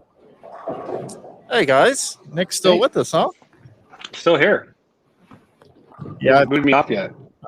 I've been listening in the back, so I actually knew the answer to that. Just here to report on a couple of things. I came out to shoot Chris Vi and black clouded him. In the 10th frame. Liz Johnson, she's kind of struggled here this week. I'm always rooting for Liz. She bowled, I think it was 240 down on 1 and 2, or right at 240. She bowled a really nice game. I was down there covering that, taking a look at that, getting some footage. But I also want to admit when I'm wrong. But when things come back my way, I say a lot of things on the air, and then some of them have to be right, and then I just, hammer that home just to look like a genius. Well, yesterday, I said that Osku Palermo was a lock to make the bracket. And if you were following his scores, that didn't look so good. But I'm here to report that Osku is keeping me alive here. He's had a decent block thus far, and he's over on lanes 45 and 46. I'm actually watching his pair right now. He's got a double, a couple of spares. He's got a triple in there, and then 2 spares to follow it up. He's at minus 18. So he's got a chance to get to plus. And with a couple of good last games here, or par last games, roughly, that'll be another prediction that I made that'll be correct. But if he doesn't bowl well, I'll be wrong. So I got a little sweat on that one. Mike, I'd like to see the one-game match on the Fresh between you and Jason Thomas. Oh, that'd be a good one. Yep, that would be a real good one. I'd like to add some other variables to that, like house balls only. Okay. Can't weigh over 15 pounds. Nick, I did that once with Neil Milligan, and she beat me. She's beat me every time we played that game on the women's tour. Nick, you remember the first annual PBA Christmas bowling tournament at Chris Peters' house? I do. Do you remember who the champion was? It was Jason Thomas. Yeah, it was. Jason, refresh my memory. I think we had 8 on the lane, 16 on a pair for that session. It was. Do you remember the pattern? No, I actually don't. If you can, I can't believe it. Yeah, they were flat, dead flat. Of course, because you were trying to equalize the high average bowlers and the low average bowlers, and give the low average bowlers a chance to compete. And they were not easy. And Parker Bone was there as the tournament director. It was a lot of fun. I remember. I think that was the last tournament I won, actually. Well, Chris Peters was bowling, so I wanted him to win. He signed my check. So I did get an answer for your question about the Masters. If the Masters champion were not in the U.S. Open, they would get a spot in next year's U.S. Open. They would have to go through the PTQ. But I'd give them a good chance to get there. Mm-hmm. I would too. About the only thing I can add to the Nick Hoagland participating in some sort of tournament or event with the PBA. All I can say is when I was in high school, I remember watching Nick Hoagland bowl college. And then I remember having a short college career. And a few years later, I watched Nick Hoagland bowl college again. That's right. That's right. Yeah.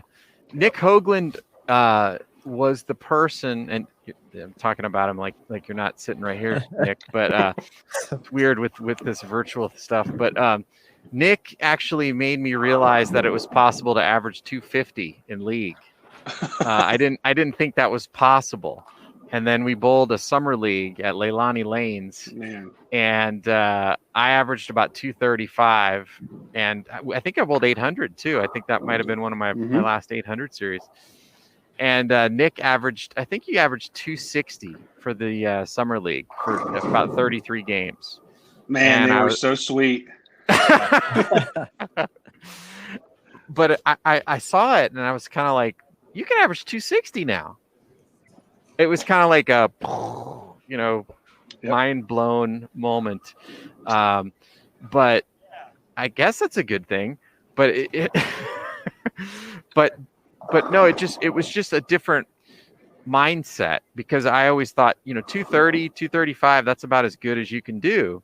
But with the new equipment, I just realized, oh my gosh, it's 250s out there. You can average that, and you have to kind of change your mindset and your mentality in order to shoot scores that high. And so it was just interesting. It was a lot of fun getting to be a part of that PBA in those early days, and if you remember the one regional we bowled and we both made the cut, and Steve Miller called us into his office the next Monday and said, so are you guys want to be bowlers or do you want to be business people? Yes. And so we never bowled another regional after that. He didn't say you couldn't, but he also said it was probably not a good idea if we ever wanted to advance in the company. Yes. His exact terms was it would be a career limiting move. Career limiting move. I remember it like it was yesterday. Yes, that's Yep. exactly what it was. Yeah, you're right. And Yeah. Steve was great because if I can share this real quick, we bowled the tournament champions at the Mohegan Sun in the arena. We had 6 lanes built a couple of those years. And if you remember, Matt Miller was our lane guy, and he was sick. Like he had gotten some food poisoning or whatever, and so he was in the room, and I was oiling the lanes right in my suit. And I'll never forget Steve saying to me, that deep Chicago accent. He goes, Skippy, does Adam Silver oil the lanes? And he would, and he was serious. He was always trying to make the point that, hey, why can't you get someone else to do this? And I tried to rationalize with him, like, I got to check this. He's like, I don't hear it. Just what a great experience to have. Yeah. Yeah. All right. Well, I gotta go. Change the score bugs. Yeah. Skippy, does Adam Silver change the score bugs on the live stream? Skippy, if the NFL starts at 1:00, what time does the match start? It doesn't start at 1:03. It starts at 1:00. So good time, guys. Hey, Oscar Palermo's +5 now. Mike, you're gonna win. He's gonna make it. Well, pump the brakes. Well, you're black clouding everybody else. I figured I'd black cloud you. Okay. So, gentlemen, before these scoreboards change and we get some new bowlers coming our way here, how about AJ Chapman? He quietly just went 100 over these first 3 games and went from -46 to, 100 pins better than that, right? So he is well in the plus and climbing his way up the leaderboard. And as we saw, he started way out, made a huge move. And now has a pretty good command of the entire lane with a couple games to go. Yeah, he bowled 700 with playing 2 different lines with 2 different types of balls. And that's how you become a regional player of the year. And certainly a rising star and gaining some experience and a past collegiate standout as well. He's had some success at the ITCs and well on his way. Please, everyone, hold on. We got some chaos here in the bowling center right now. Everybody started bowling their next game before Damon gave the go-ahead, which he's done for every game of competition thus far, and it hasn't been an issue. But for whatever reason, this time they got a little antsy. You speak of A.J. Chapman, guys, and I feel like every era has like that textbook style, the one that everybody wants to bowl like, Mike Machuga comes to mind. Mm-hmm. Brian Voss comes to mind. From the newer era, unless there's some bowlers that are escaping my mind at the moment, which is very possible. I think that AJ Chapman's kind of the model perfect form for his age group. Mm-hmm. It's a great point, Mike. I think he's got a very fluid arm swing to me. He's got a little bit of late timing, and then the ball just effortlessly comes off his hand, left to right. And I think at Wichita, he learned how to play straighter too. And so he's got both games. I don't know which one he'd say is an A and a B game, but he can do it both. He's proving he can do it both in the last hour on this telecast. Well, are either of you really shocked that somebody from Wichita State is versatile and talented and doing well? I'd think not. Right. I mean, my 3 favorite games that are a little not traditional, but you could also say are poetry in motion, so to speak, is Pete Weber, Mike Fagan, and Don Barrett. I kind of lump those 3 guys together. For me, if I could have one arm swing, it'd be David Ozio. I just felt like when his arm was like a yo-yo. It just had no pull, just effortless back and forth. I also really enjoyed watching Randy Peterson bowl. He was just fluid as well. It's these guys that have that fluidity to their swing. It always seemed effortless when Randy was bowling on TV.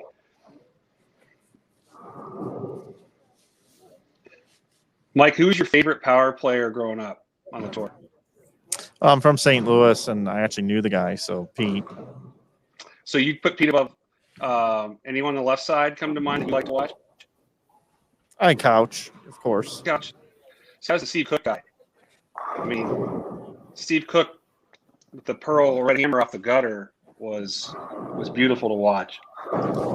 You got to remember, I think I'm a couple years younger than you. Not a lot, but a couple years younger than you. I'm my heyday were ceramic cores and teal rhinos There you go. and black thunders.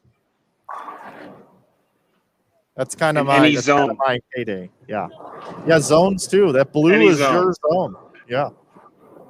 When Parker threw that danger zone off the 2-board and won, I was like, oh my goodness gracious, that thing is and that's all you want. You want a down lane ball reaction back then. Now all these guys want controlled ball reaction down lane. Yep. Where are we headed here? Where are we going? I was informed by my wife I have to go to dinner. Oh, that's no fun. I know. I know. Actually sounds fantastic. Where are we going? We're going to the kitchen table with 2 screaming kids, but I got to go. Hey, Nick, thanks for joining us, man. Yeah, you got it was it. a pleasure listening to you when I was back there working in the office, and thanks for all you do for the sport of bowling. I'm gonna leave as well at this point in time. All right, gentlemen. Well, we appreciate both of you, and I'm sure we'll see you again as the week progresses. All right, guys. Hey, thanks for having me. This was a lot of fun. Trust me, I'd rather stay here. But, okay. Jason Enjoy your Thomas dinner. understands. Right. Okay. I do. So, okay. I do. Yeah, eat all your dinner, no dessert. All right. I then am there very were two. familiar. Yeah, it was. Yeah, including the audience. Well,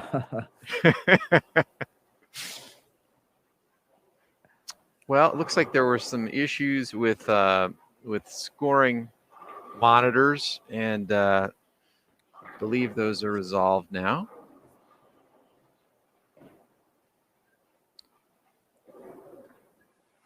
Let's find something where there's actual bowling going on here.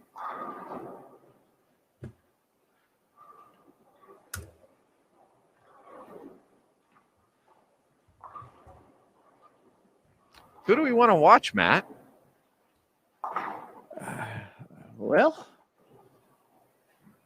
that's always a good question, right? Some great bowlers. I got it. Oh, I got it. Here we go. Somebody we have a potential Belmo situation here.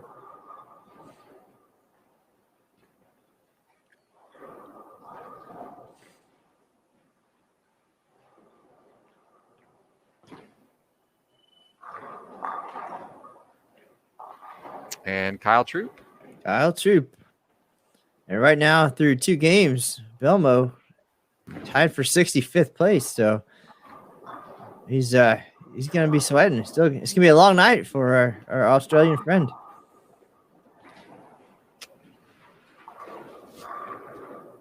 Yeah, what do you think about his chances of getting in? You think he's in, or you think he's out? Looking at the numbers, I think he's going to be just out. I think maybe 66th or 67th. There's some folks struggling a little bit right now that I would expect to bowl better the rest of the way on this squad, who then would go around him. And then, we've seen some big numbers on the night squad the last couple of days too. So I think it's going to be short, and I think that 10th frame probably won't make that much of a difference either, to be honest. Yeah, I still have a feeling he's going to sneak in. I think they're going to be difficult tonight, and some players are going to go backwards, and he's going to sneak in. Great spare there by Kyle Troop. Those are huge at this point with just 2 games left. Well, 1 game left after this one. Let's see. What a big tournament this is for Kyle Troop. I mean, with his if you've seen the PBA's point list, he's got a huge lead over third. He's neck and neck with Tom Doherty, but Tom Doherty's not bowling this tournament or the U.S. Open, so Kyle Troup could basically lock up Player of the Year with 2 good tournaments here. But if he has a couple of bad tournaments, he lets a whole slew of players back in the race for Player of the Year. And he's never made the cut in the U.S. Open, which is shocking, but true. Also, the PBA schedule kind of front loaded with all these majors, and then things quiet down. But they're adding events right as we go along here, adding some summer events and different things coming up. So trying to keep things interesting and keep those points coming as well. And should be a fun summer for sure to see how it all shakes out.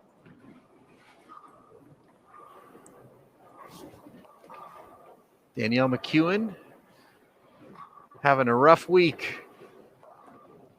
I had a conversation with her, and she said, she's not bowling terribly, but she has moments where she just goes through stretches where she struggles, and then moments where she bowls like we're used to seeing her bowl. And I don't know if that's just because there's been so little tournament bowling for her in the last year, and she's got to kind of work her way back into it, or what. But she always seems to start slowly on the tour every season, and the last couple seasons, that's been the difference between her finishing second and winning Player of the Year.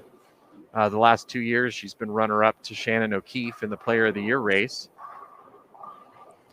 Well, I'd say there's probably no better warm-up than the Masters and the U.S. Open, and really this time they back right up to the PWBA Tour kicking off. So these players who have chosen to make the trip to Reno definitely are being tested, and we'll see those weaknesses and just have a few days to get it all worked out, or have some great confidence coming off of these 2 events as they head out to the tour. Yeah, and Ricky Schiffler has kind of hung in there all week. He's still got an outside chance with a couple of big games here coming down the stretch. I used to bowl quite a few local events with Ricky. Good local player.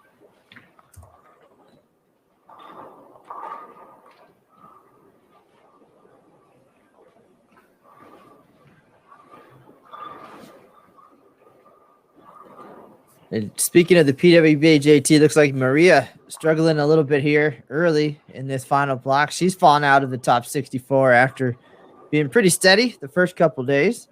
But she's right now flirting with that number. So we'll see how it shakes out for her. And of course, always nice to see the ladies among the top 64 and trying to chase that record by Missy Parkin, best finish tied for 9th back in 2012. Well, did you ever figure out if this would be the first time a husband and wife makes the cut at the Masters? I did not. I'm going to do that. I'm going to do that right now.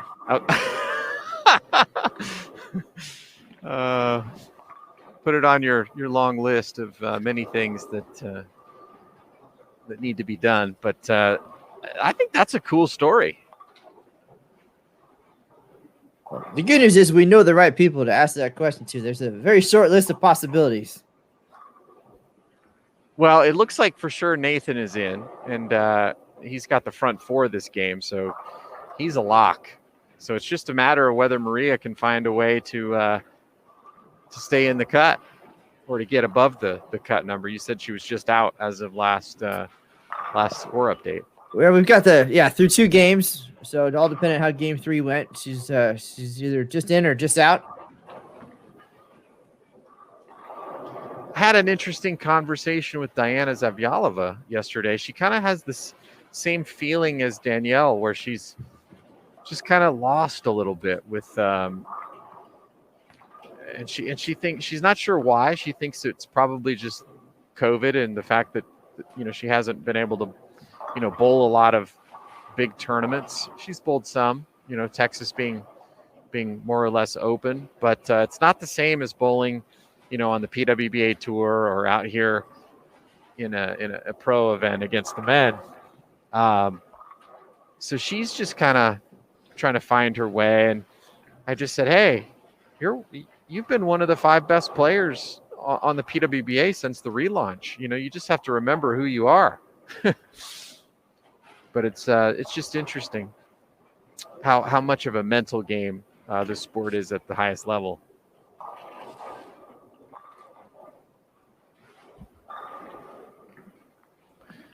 Kyle Troop with another spare here and trying to hang on. He's just inside the cut right now, minus 25. Needs a couple of good games to hang on. I mean, obviously, if we're talking about his player of the year potential, even with 2 majors to go and a whole bunch of events, that's got to be something that's in his head as well. And how you handle that, especially when it's really maybe your first time in that conversation, that certainly can say a lot and do a lot to you. And you don't want to think of it as the one that got away, but I don't even know how you put that aside and don't worry about it being that it's so far down the road. And there's really thinking about it's only going to probably make it harder. Yeah. And I remember one year where Sean Rash missed the cut at the Masters, and it almost ended up costing him Player of the Year. He ended up going on to win the Tournament of Champions, the last event of the season, to just narrowly pull out the award over Jason Belmonte.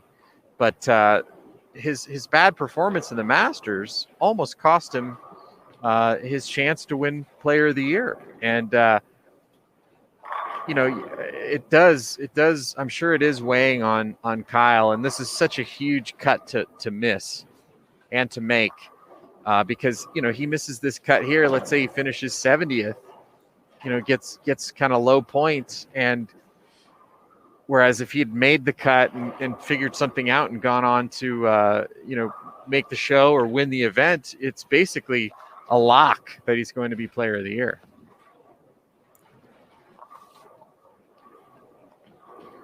Mentioned Nathan Bohr, and he's got the front 6 over on 55 and 56. If you're interested in checking out his game right now.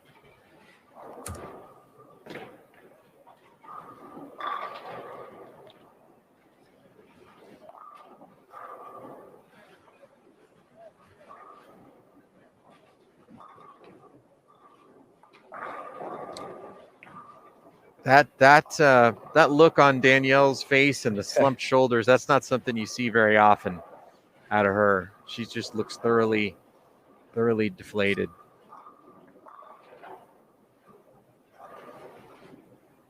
Well, we saw her bowl very well early at the PWBA Kickoff Classic Series, and then uncharacteristically struggled later in the event, and went home obviously a little bit early to regroup. And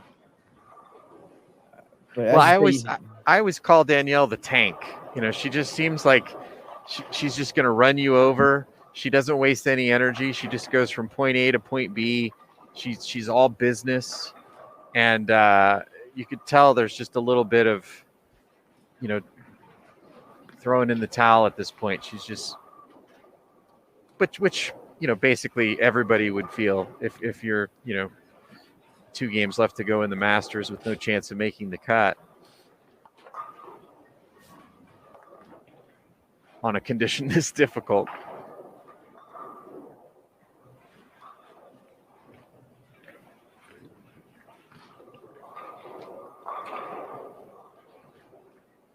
Well, I can see Maria Jose Rodriguez from where I'm sitting currently, and she is at minus 31, which is just outside the number, but she's got strike spare turkey to start game number 14 here.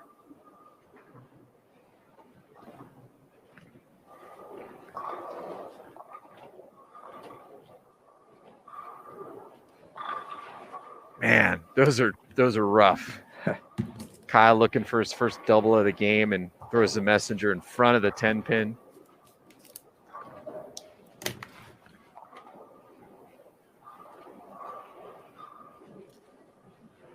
He just wants to find a way to squeeze out 210 so he can get a little bit closer.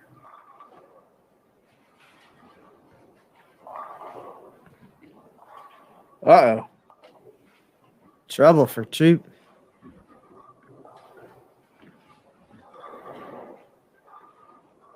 Wow. Goes from potentially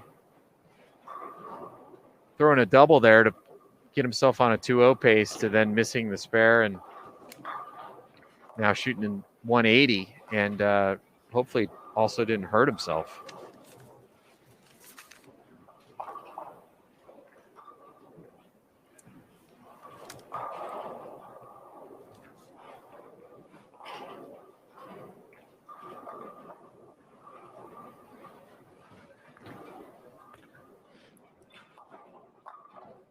All right, let's see how a top tier pro rebounds, because that would probably be in my head for the next 13 frames.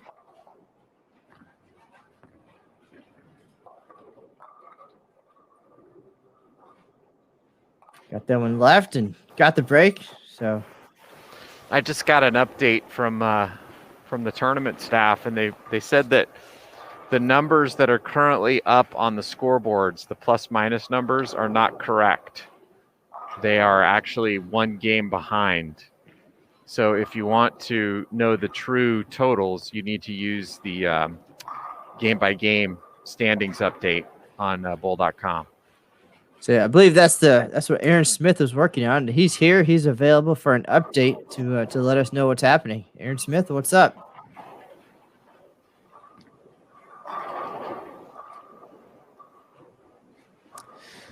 Well, hello again. Yeah, we're trying to work through it. It seems like, and I actually that was new news to me as well. So unfortunately, I can't report more than that. So, but we got as soon as we see stuff updated, we'll certainly let you folks know. So it sounds like that might be a little bit tougher to tell going down these final two games to see the final scores for these competitors until everything gets in the books.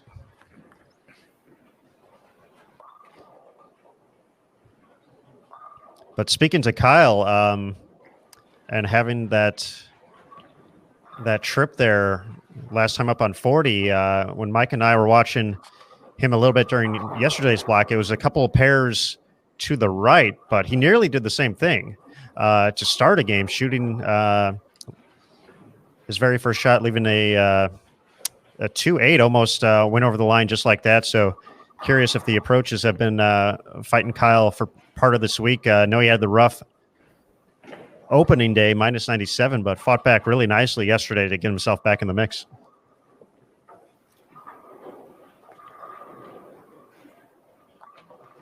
Well, every little miscue like that, it's going to magnify at this point. You know, he made a 2-4-10 in the second frame of the game, which was huge.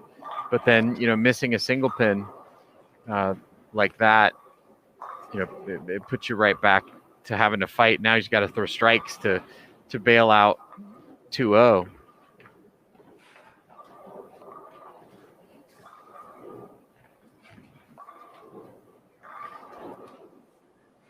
Hey JT, you guys might have talked about it, but just taking a look here as I settle back in, is Danielle wearing a non-bowling shoe on her plant foot?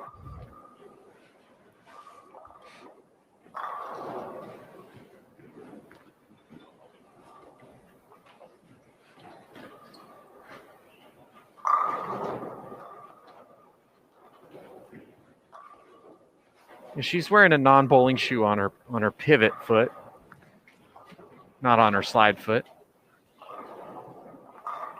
But that is correct. All right, I don't think I've seen that with her in the past. Yeah, I don't think so. I don't think so either. I think that might be a new thing.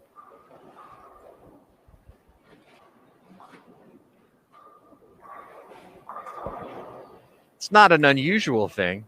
A lot of Certainly people, not. No. Yeah, a lot of people do that. I never liked it because I just didn't like the feel of having two different shoes.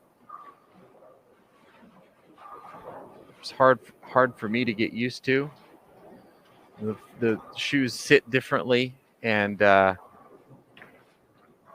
already have enough problems keeping my balance without my shoes being two different height. Maria Jose Rodriguez, strike, spare, six bagger this game. So we don't know what her current score is. The last known score for her was minus 31, but whatever her score is, strike, spare, six bagger is going to help out her cause.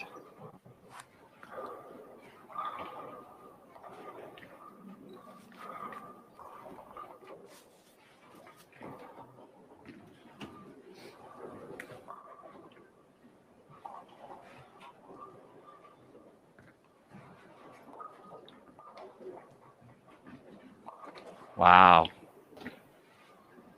Yeah. So Kyle will need to spare this just to have a chance at 180. He's already made it once. He made the 2-4-10, actually, but basically the same spare. And this is huge.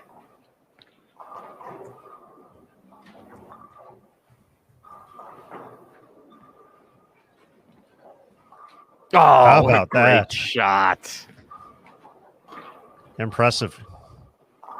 I mean, that is like making a 12-footer for bogey to give yourself a chance to birdie the last hole to make the cut.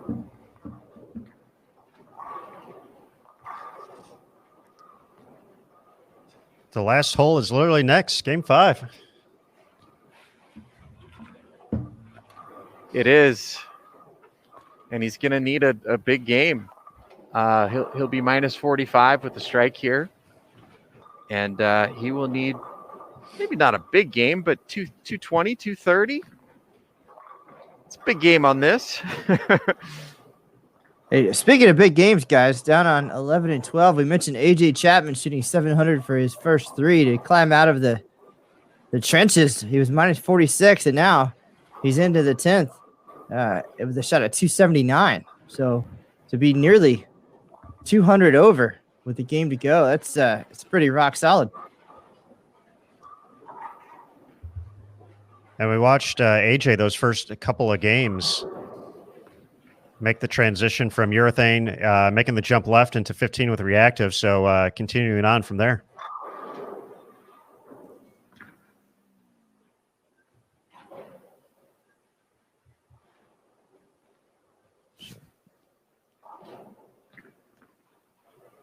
Working on the highest set we've seen of the week, and perfect timing, right? Extra confidence going into match play tomorrow. Mike Flanagan standing by as well. Maybe he's got some insight.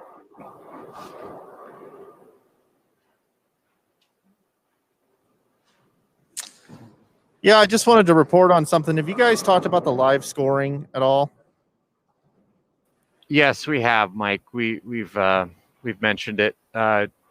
The report we've got so far is that the plus minus totals that are showing on the overheads are incorrect, and so the best place to get your scores currently is the game by game updates that are being provided by Bull.com. Yeah, and there's probably not going to be an update after game number 3.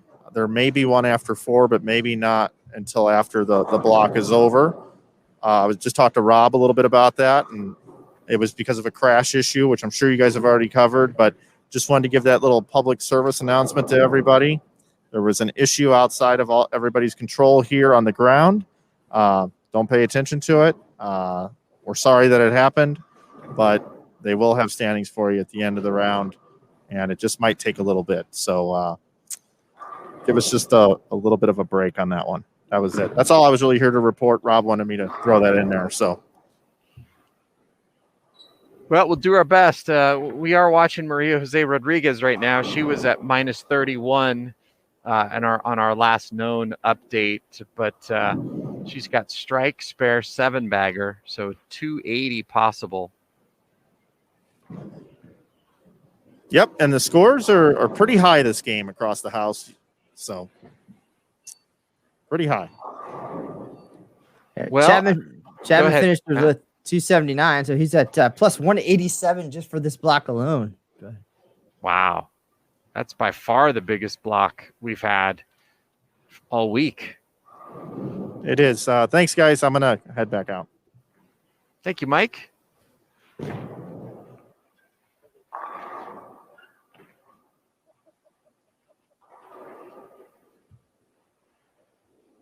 And Maria finally misses, but she'll be in the 260s.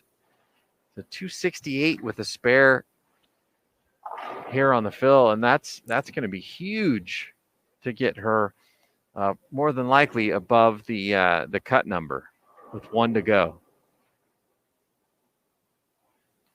Well, Matt, you got to do some research here, buddy. First husband and wife to make the cut at the Masters. Yes, sir. The wheels are in motion already. I'll be back. I'm going to go change the camera shots for Game 5. Exciting Game 5 coming up. Players fighting to make the cut. We will bring it to you as best as we can with the scoring issues that we have here on site. But thanks for watching here on Bull TV.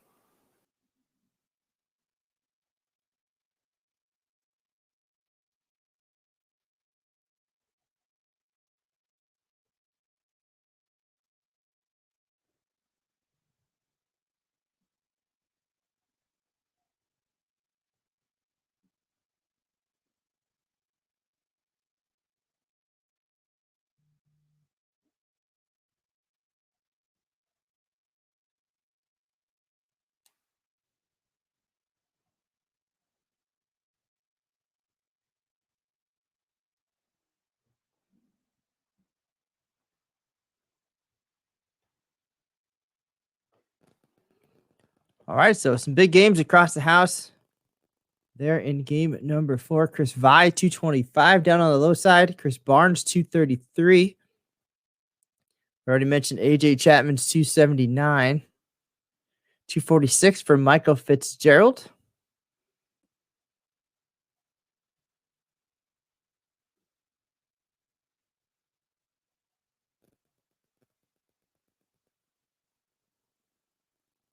$225 for Diana Z.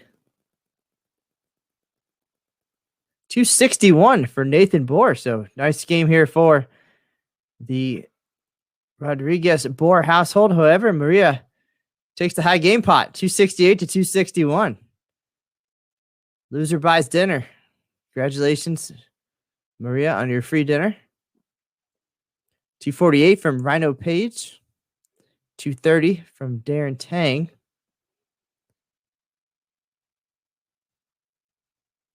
And that takes us from 3 and 4 down to 75 and 76.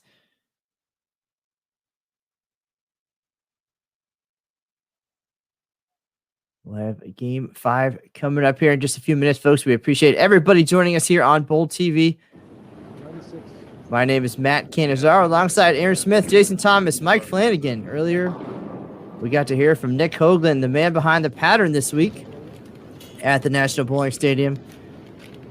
And we're getting down to it. Today's the final day of qualifying at this 2021 Masters. One more squad to go, and then we'll know the 63 players who will be joining defending champion Jacob Butcheff in the 64-player double elimination match play bracket. More than that. You got to add another 11 pins off that, 5,600. There'll definitely be some squeezing and sweating coming up here over the next 30 minutes here for this squad. And then, of course, for everybody waiting to see if what they got is enough to hold on to one of those spots in the bracket. Afraid to give it away. So shut down. This week, we started with 216 players. And by the time the sun comes up tomorrow, 64 will remain. Plus Aaron Smith, he'll be here for every minute of the action. Wire-to-wire coverage. The finals taking place on Fox Sports' FS1 Sunday at 2 p.m. Eastern. And then we'll get right to it that afternoon as the U.S. Open takes center stage here in Reno at the National Bowling Stadium, the PTQ. followed by all the qualifying rounds live here on Bull TV. Cannot wait. TV show for the U.S. Open, April 11th, also on FS1 at 2 p.m. Eastern. So hopefully you're able to take some PTO, enjoy this holiday weekend, and sit back and enjoy all the live coverage from the NBS in the biggest little city in the world. Game number 5 coming up in just 1 minute, and then we'll have a better idea how things are shaking up for the cut number. We're going to stick by and see what Kyle Troop has in store for us here in the finale. He, of course, is the front runner for PBA Player of the Year honors, and another foul for Kyle Troop. He sticks. He missed a 10-pin last game in the same way. Stepped into the right gutter. Clearly frustrated knowing that he is, I believe we heard him say it on the microphone there, about minus 45 with the game to go, and he's going to need 220 or better to at least have a chance to sweat this one out, but not the start he was hoping for. And more trouble. He'll get that score corrected, and all 10 pins will be on the deck for his spare attempt here to start game number 5. Yeah, not a great start, obviously. I did go down and verify his score. He is at minus 54 going into this game. So the old-fashioned way, walking down there and checking someone's score sheet, still available. But Maria Jose Rodriguez is plus 38 with 1 to go. So it looks like, Matt, they could potentially be the first husband and wife to make the cut in a USBC Masters. Well, I'll have an update on that here within minutes. So I think that might not be true. I'm going to go 50-50 at this point. It's just a matter of narrowing down a year and pulling up those results in our deep Bull.com archives. Well, whatever happens, assuming, Maria hangs on and makes the cut, I'd love to have an interview with the both of them because I think there could be potentially some fun stuff there with what would happen if they would happen to draw each other in the bracket.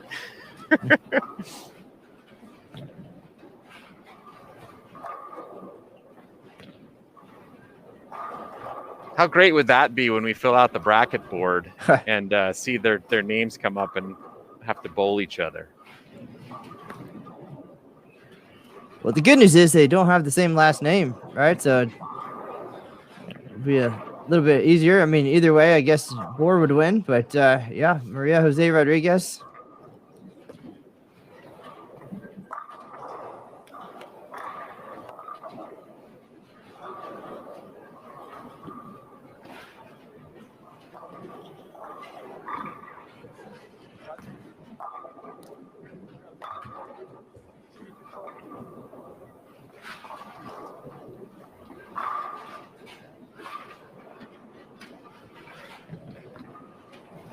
Well, Kyle at minus 54 probably is going to need 230 or better to guarantee himself a spot.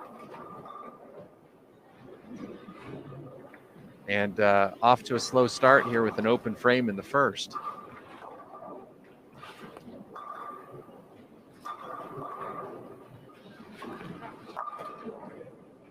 Ooh, he's been flirting with that 10 pin the last couple of games and really a bunch of them last game. And if he can get that 10 pin to fall, it seems like he's got a decent enough look to the pocket.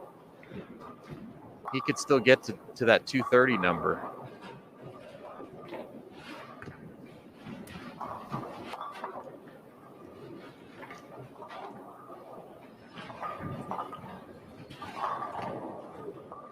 So JT, process of elimination. I did hear from CDB and Del Ballard, and Del said that he typically was the ball rep while Carolyn was out there knocking down pins at the Masters. So we've eliminated the Ballards from contention here.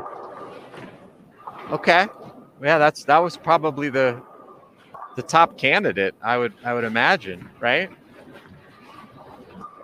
Well, the other one would be Chris and Linda Barnes. And Linda said there's potential, so we're looking up. She got me a region of the United States to start looking at the results at least. I'm doing that now here behind the scenes.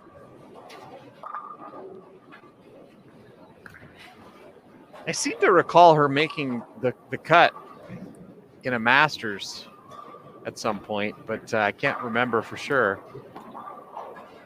It appears to have been 2007.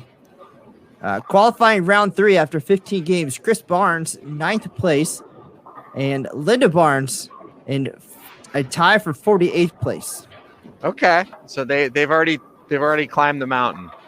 That is it. They've been there, and then it's a matter of who's gonna do better. They've set the bar now. Second place isn't bad though, being the second one to do it. And beyond those two families, I don't know that I could think of any additional ones unless Rocio and Joe have already done it.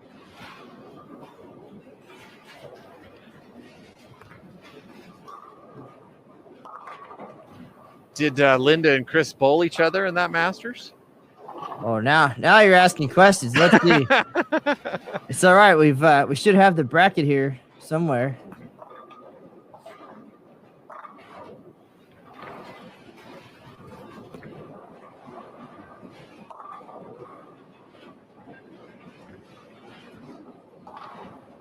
All right, Linda Barnes, first round, loses to Wes Malott, 702 to 602.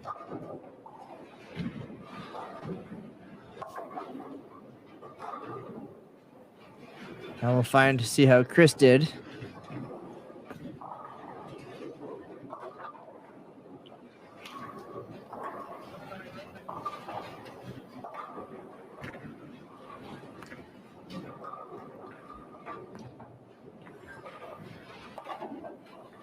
Chris Barnes, a first round winner over Tim Jans.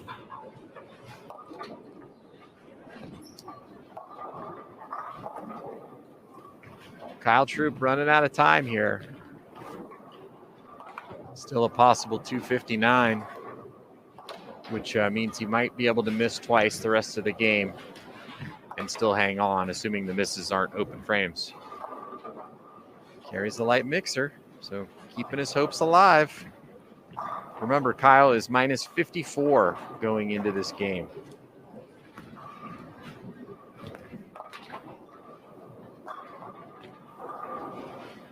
And as we've mentioned a couple times, scoring update is behind.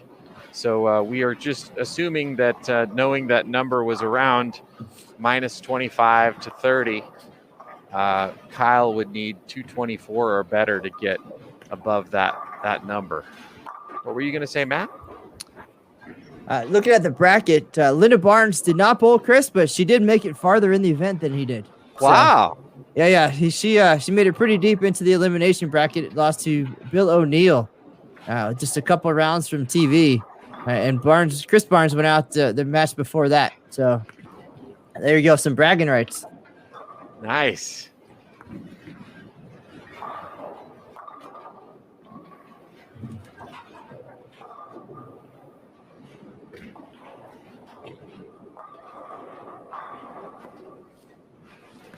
Well, it's still a pretty cool story. Doesn't happen too often. Not too often that you can say something happened that's only happened one time previously in the event.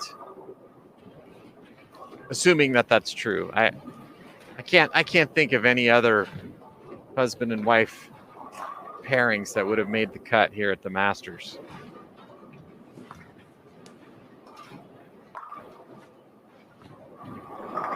Is it too late to hire an intern to go digging through the files?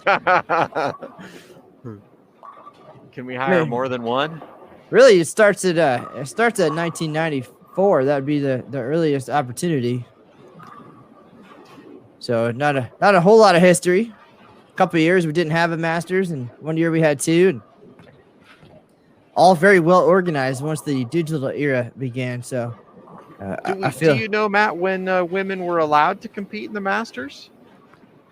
Well, to keep consistent with the ABC, opening to women and the Open Championships. It would have been for that 94 event. Now, whether or not that was the same for the Masters, I would imagine so.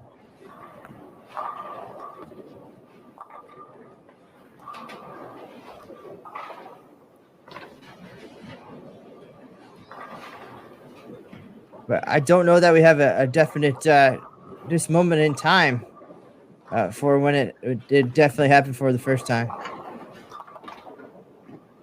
All right, Kyle Troop about to get up. Needs strikes at this point. Needs 224 or better to get above that -30 number that Jason Belmonte and Jacob Buttriff are sitting at.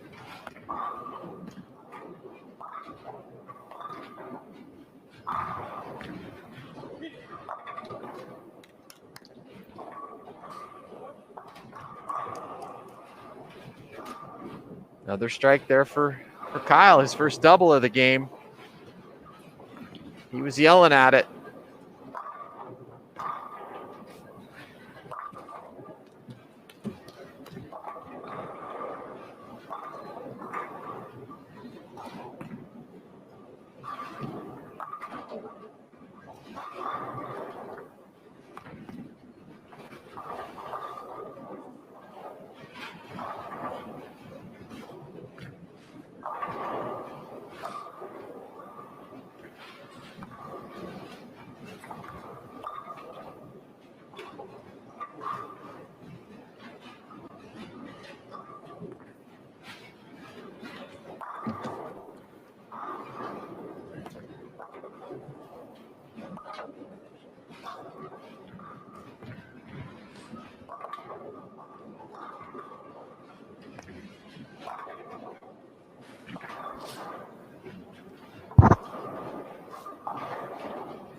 All right, another big shot coming up here for Kyle Troop.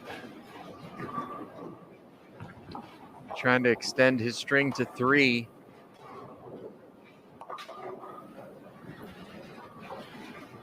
Again, he needs 224 or better to get to that -30 number.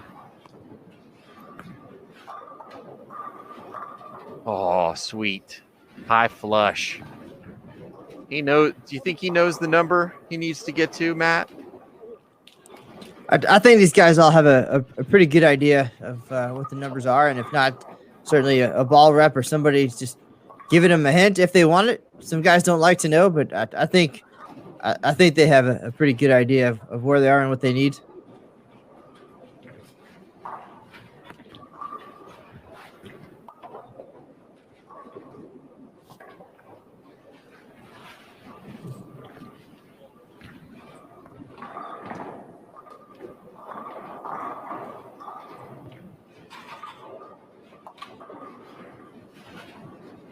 We're going to try to bounce over to Gary Faulkner, who was our leader as of our last known score update. So we'd like to show a little bit of Gary. He's been the leader both of our first 2 days. So wire to wire so far.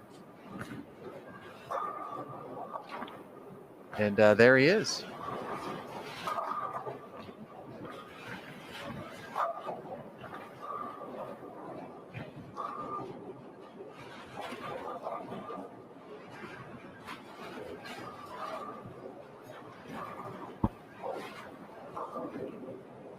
There he is taking a re-rack.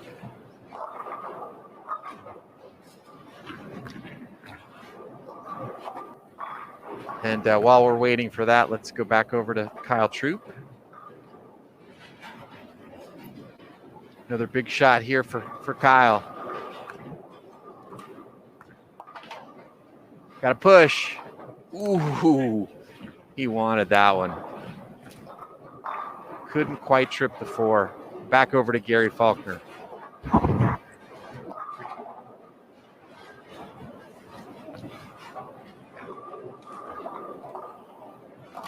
Gary just on cruise control.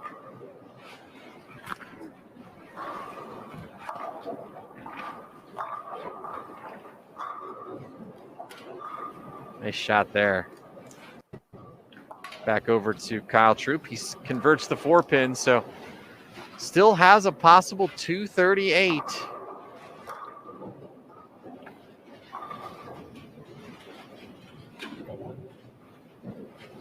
That would be enough, but in order to get to that 224 number, he's going to need a couple more strikes.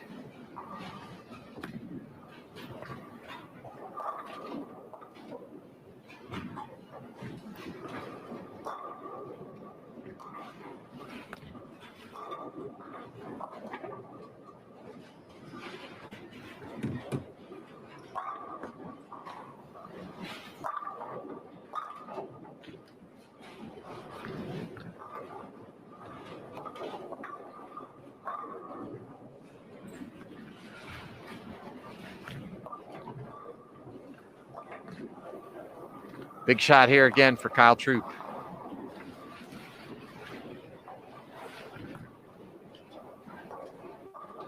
Oh, rolls the 2-8. Wow. How much would Belmo give Kyle Troop right now for his 210 and the 10th to have been that? Maybe not 250K, but Belmo did want to share the 250K because he did suggest the move that Kyle made that ended up allowing him to win that match at the Players Championship. And Belmo insists that Kyle heard him on the air and made the move.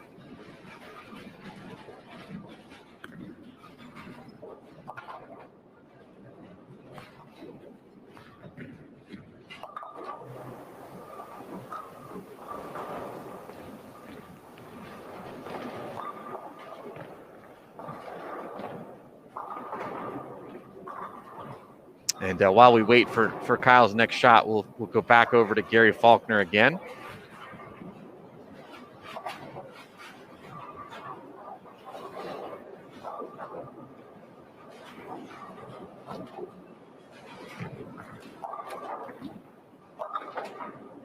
A little high, leaves the 6-pin.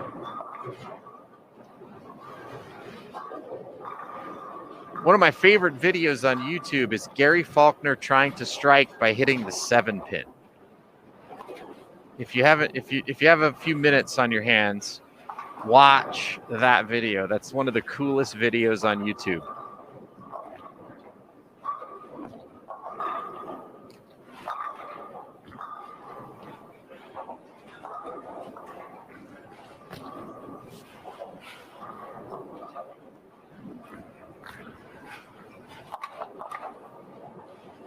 Nicely done on the spare. And back over to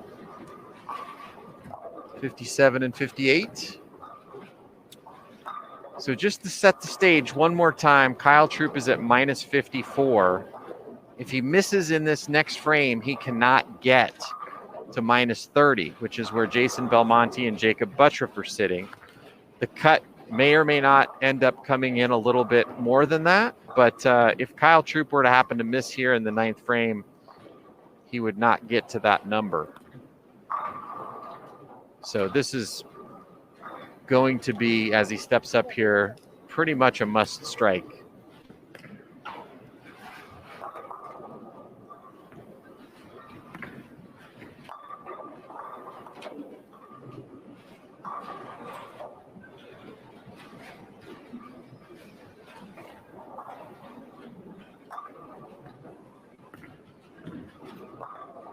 So more than likely, he needs the next 2 to give himself a chance.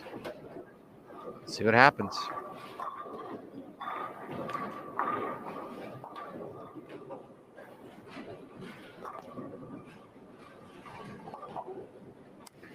Wow. I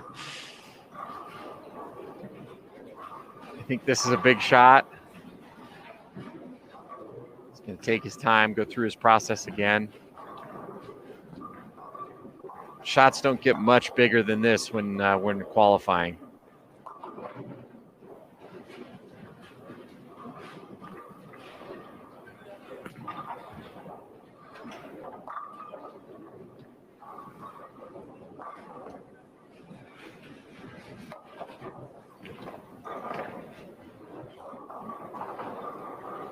So once again, he more than likely needs the next two at least to make it into the cut. Here at the Masters, Kyle Troup. It's got a hook. And doesn't get the break on the 2-pin this time. And he knows it.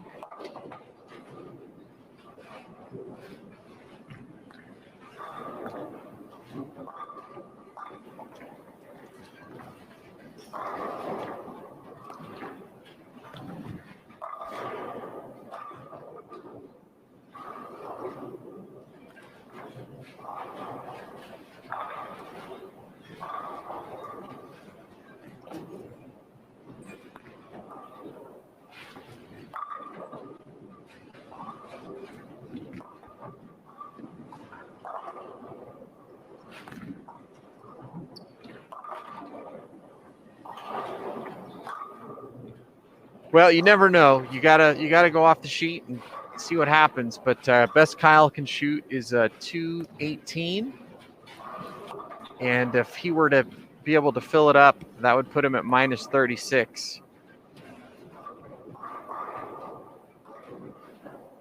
And just going by the latest standings that we have available, minus 36 would be in the 70th place.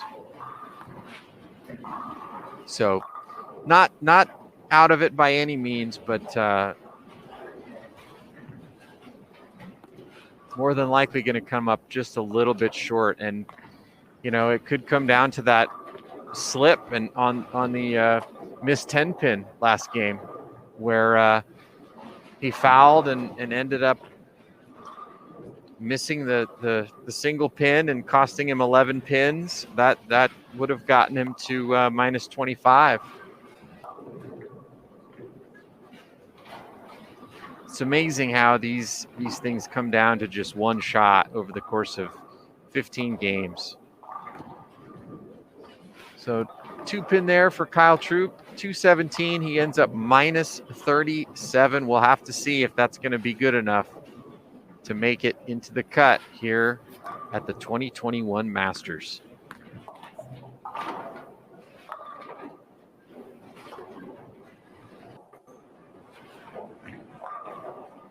Man, we could see two of the biggest stars on the PBA Tour miss the cut here at the Masters. That's why it's such an amazing event. Anything can happen.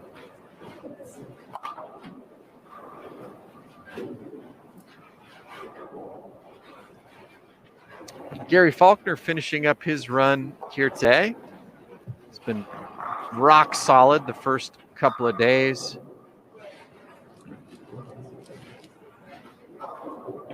As of our last score update, he was our tournament leader. Low game of the tournament so far, just 186. He's bowled games of 248, 220, 186, 192, 257. Then yesterday, 203, 194, 223, 222, and 246. And then the two games that we have available so far today, 240 and 190.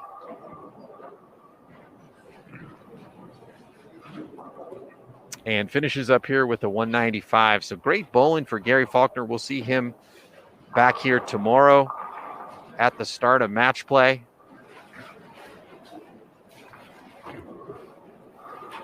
Very, very nice bowling.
All right, folks, we are just about to wrap up here, but before we do, we've got Nathan Bohr. He's going to come in and tell us about his day.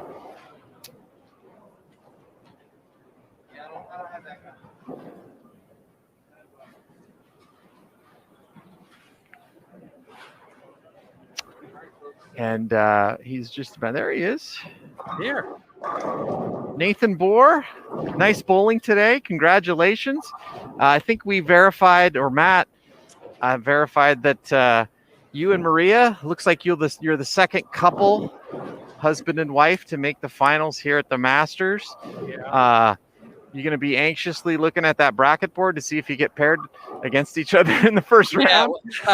I think she did I think she pulled a good enough game to stay out of the bottom 10 or so, because I'll be in the top 10 somewhere around there. So I think we managed to stay away from each other. I'm not gonna go the obvious route. I'm gonna guess Kent and Lisa Wagner. Was that the first one?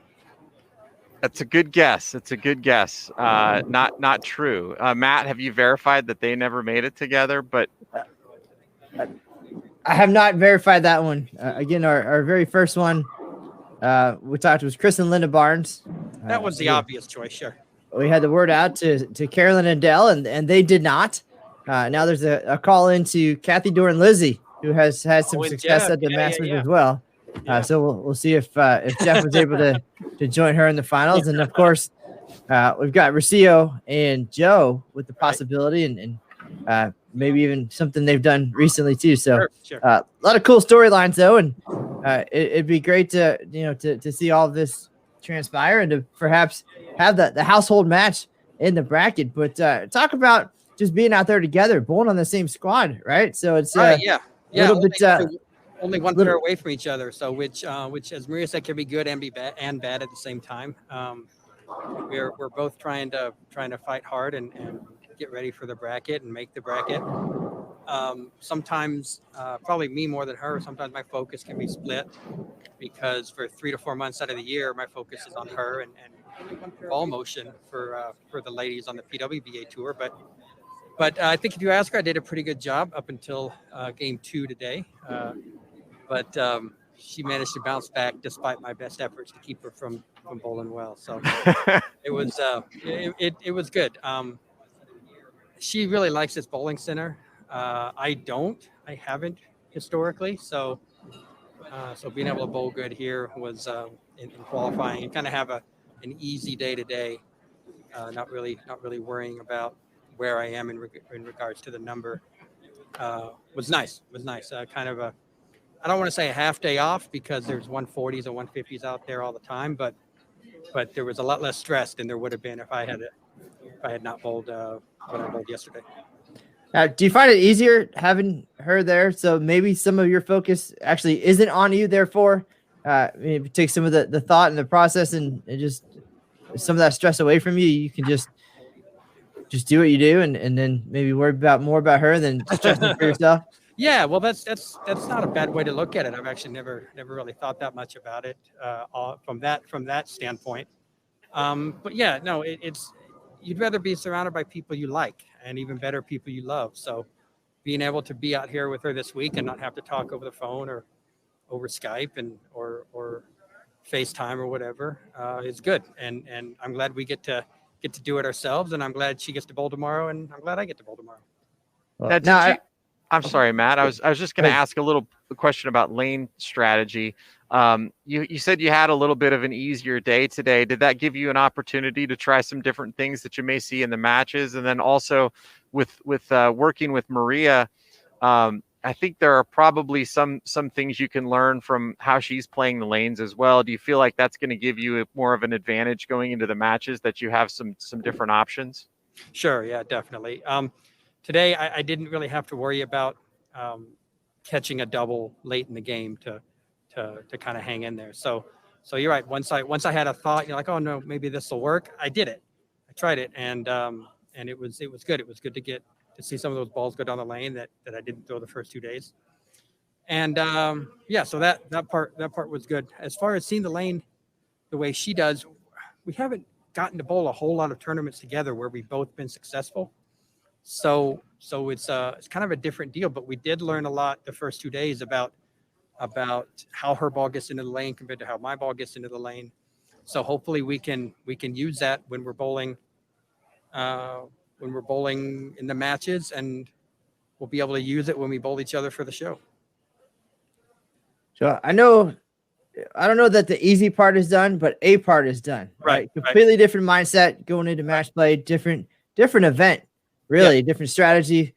So now that the first step is done, how does it change? How's the thought process? What do you do for the next 12 hours to get ready and strategize, come up with the game plan for tomorrow? And how does that change really based maybe on even who you're bowling against? Right. Your opponent definitely comes into play.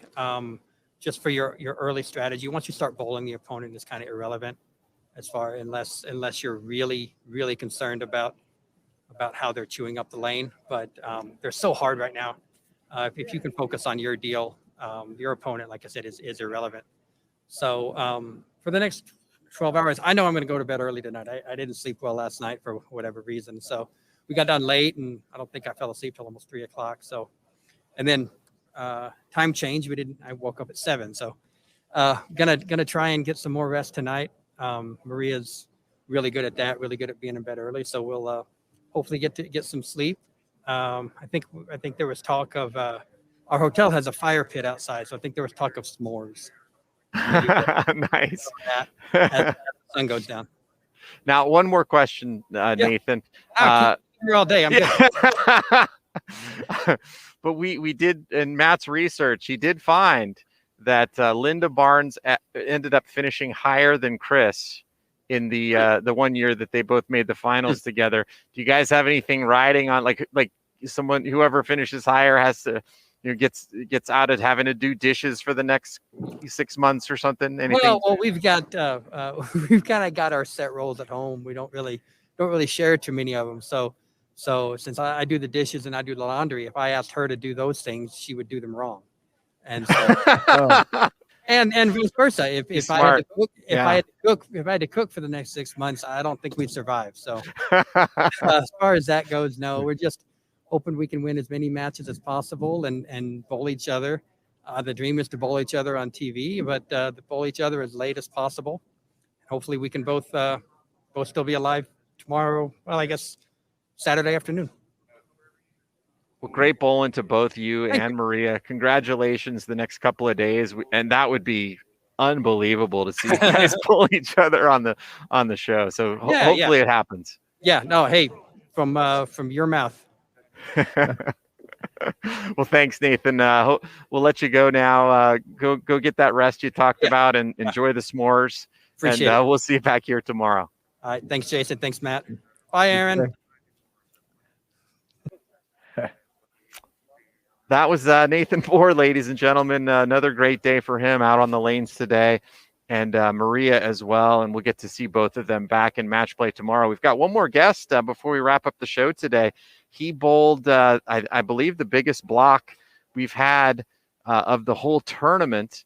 And let's welcome in now AJ Chapman. AJ, great bowling today. Thanks, guys. I appreciate that. It was a lot of fun for sure. So what was it that you saw out there today that allowed you to, basically shoot a block we haven't seen anybody be able to even touch, the whole week? It definitely helped bowling with a couple of good bowlers. I bowled with Nick Crummell and Martin Larson. So we came up with a strategy during the first block, and it was okay. And we decided to change a little bit for the second block, and everybody bowled pretty good that first 2 games. And then today we did the same thing again, and I brought out a different urethane ball, and got a lot more pins the first 2 games. And games 3 and 4 when I bowled pretty good the first 2 days too. So I got into the same ball I threw yesterday and just kind of maximized those 2 scores and put 230, 270 those 2 middle games, and just kind of held on because the last game wasn't too nice the first 2 blocks. All right, now AJ, you're kind of a rising star, right? You've had success at every level, and we've talked about you and to you at various events, and now having a great year regionally, and now making some waves on the national tour, and good momentum, obviously coming into match play as the mindset shifts. Just walk us through that. How do you take today's momentum and carry that forward as things get completely different? It's definitely a different beast, bowling head-to-head matches versus just qualifying. And it's especially tough this year just because of how hard the lane conditions are. So I really think it's going to be about setting the pair up to your advantage and really just doing a good job of making shots. And it's definitely going to come down to spare shooting for almost every one of these matches. I can bet on that. Hey, now, go ahead, Matt. So from the continued success and being on TV and just really getting to the next level, what is it going to take? What are the things you've taken from those experiences that are helping you once you get to that level to stay there and be successful and have that breakthrough that you're waiting for? I think really staying in the moment helps me. I got a very analytical brain, so I can get going a little too quick sometimes, and I really get ahead of myself. So if I do a good job staying in the moment and just really kind of keeping my feet under me and stay in the now, that definitely helps me, and it's going to for sure help me going forward. So that's the biggest thing. Yeah, I was going to ask a similar question, but locally, I live in kind of the area where you do a lot of your local bowling, and people have said lately you've just been a monster, basically unbeatable. But like Matt said, haven't quite had the success out here. You've had success at every level on your way up. Do you feel like you're starting to get the confidence that you need to finally, take the next step and be a big star out here on the tour? Yeah, for sure. Like November, December was probably the best that I've ever bowled. And then, ended up winning a regional player of the year, and I made the player show. And then, been kind of on a little physical journey recently. I'm down about 30 pounds. So I needed to make a couple tweaks through the World Series that it wasn't as good as I would have liked it to be, and made a couple tweaks at the end of the week. And then the week we had at home, and definitely seeing some of that pay off again this week. And so definitely feel like I'm on the rise, and there's some good stuff coming.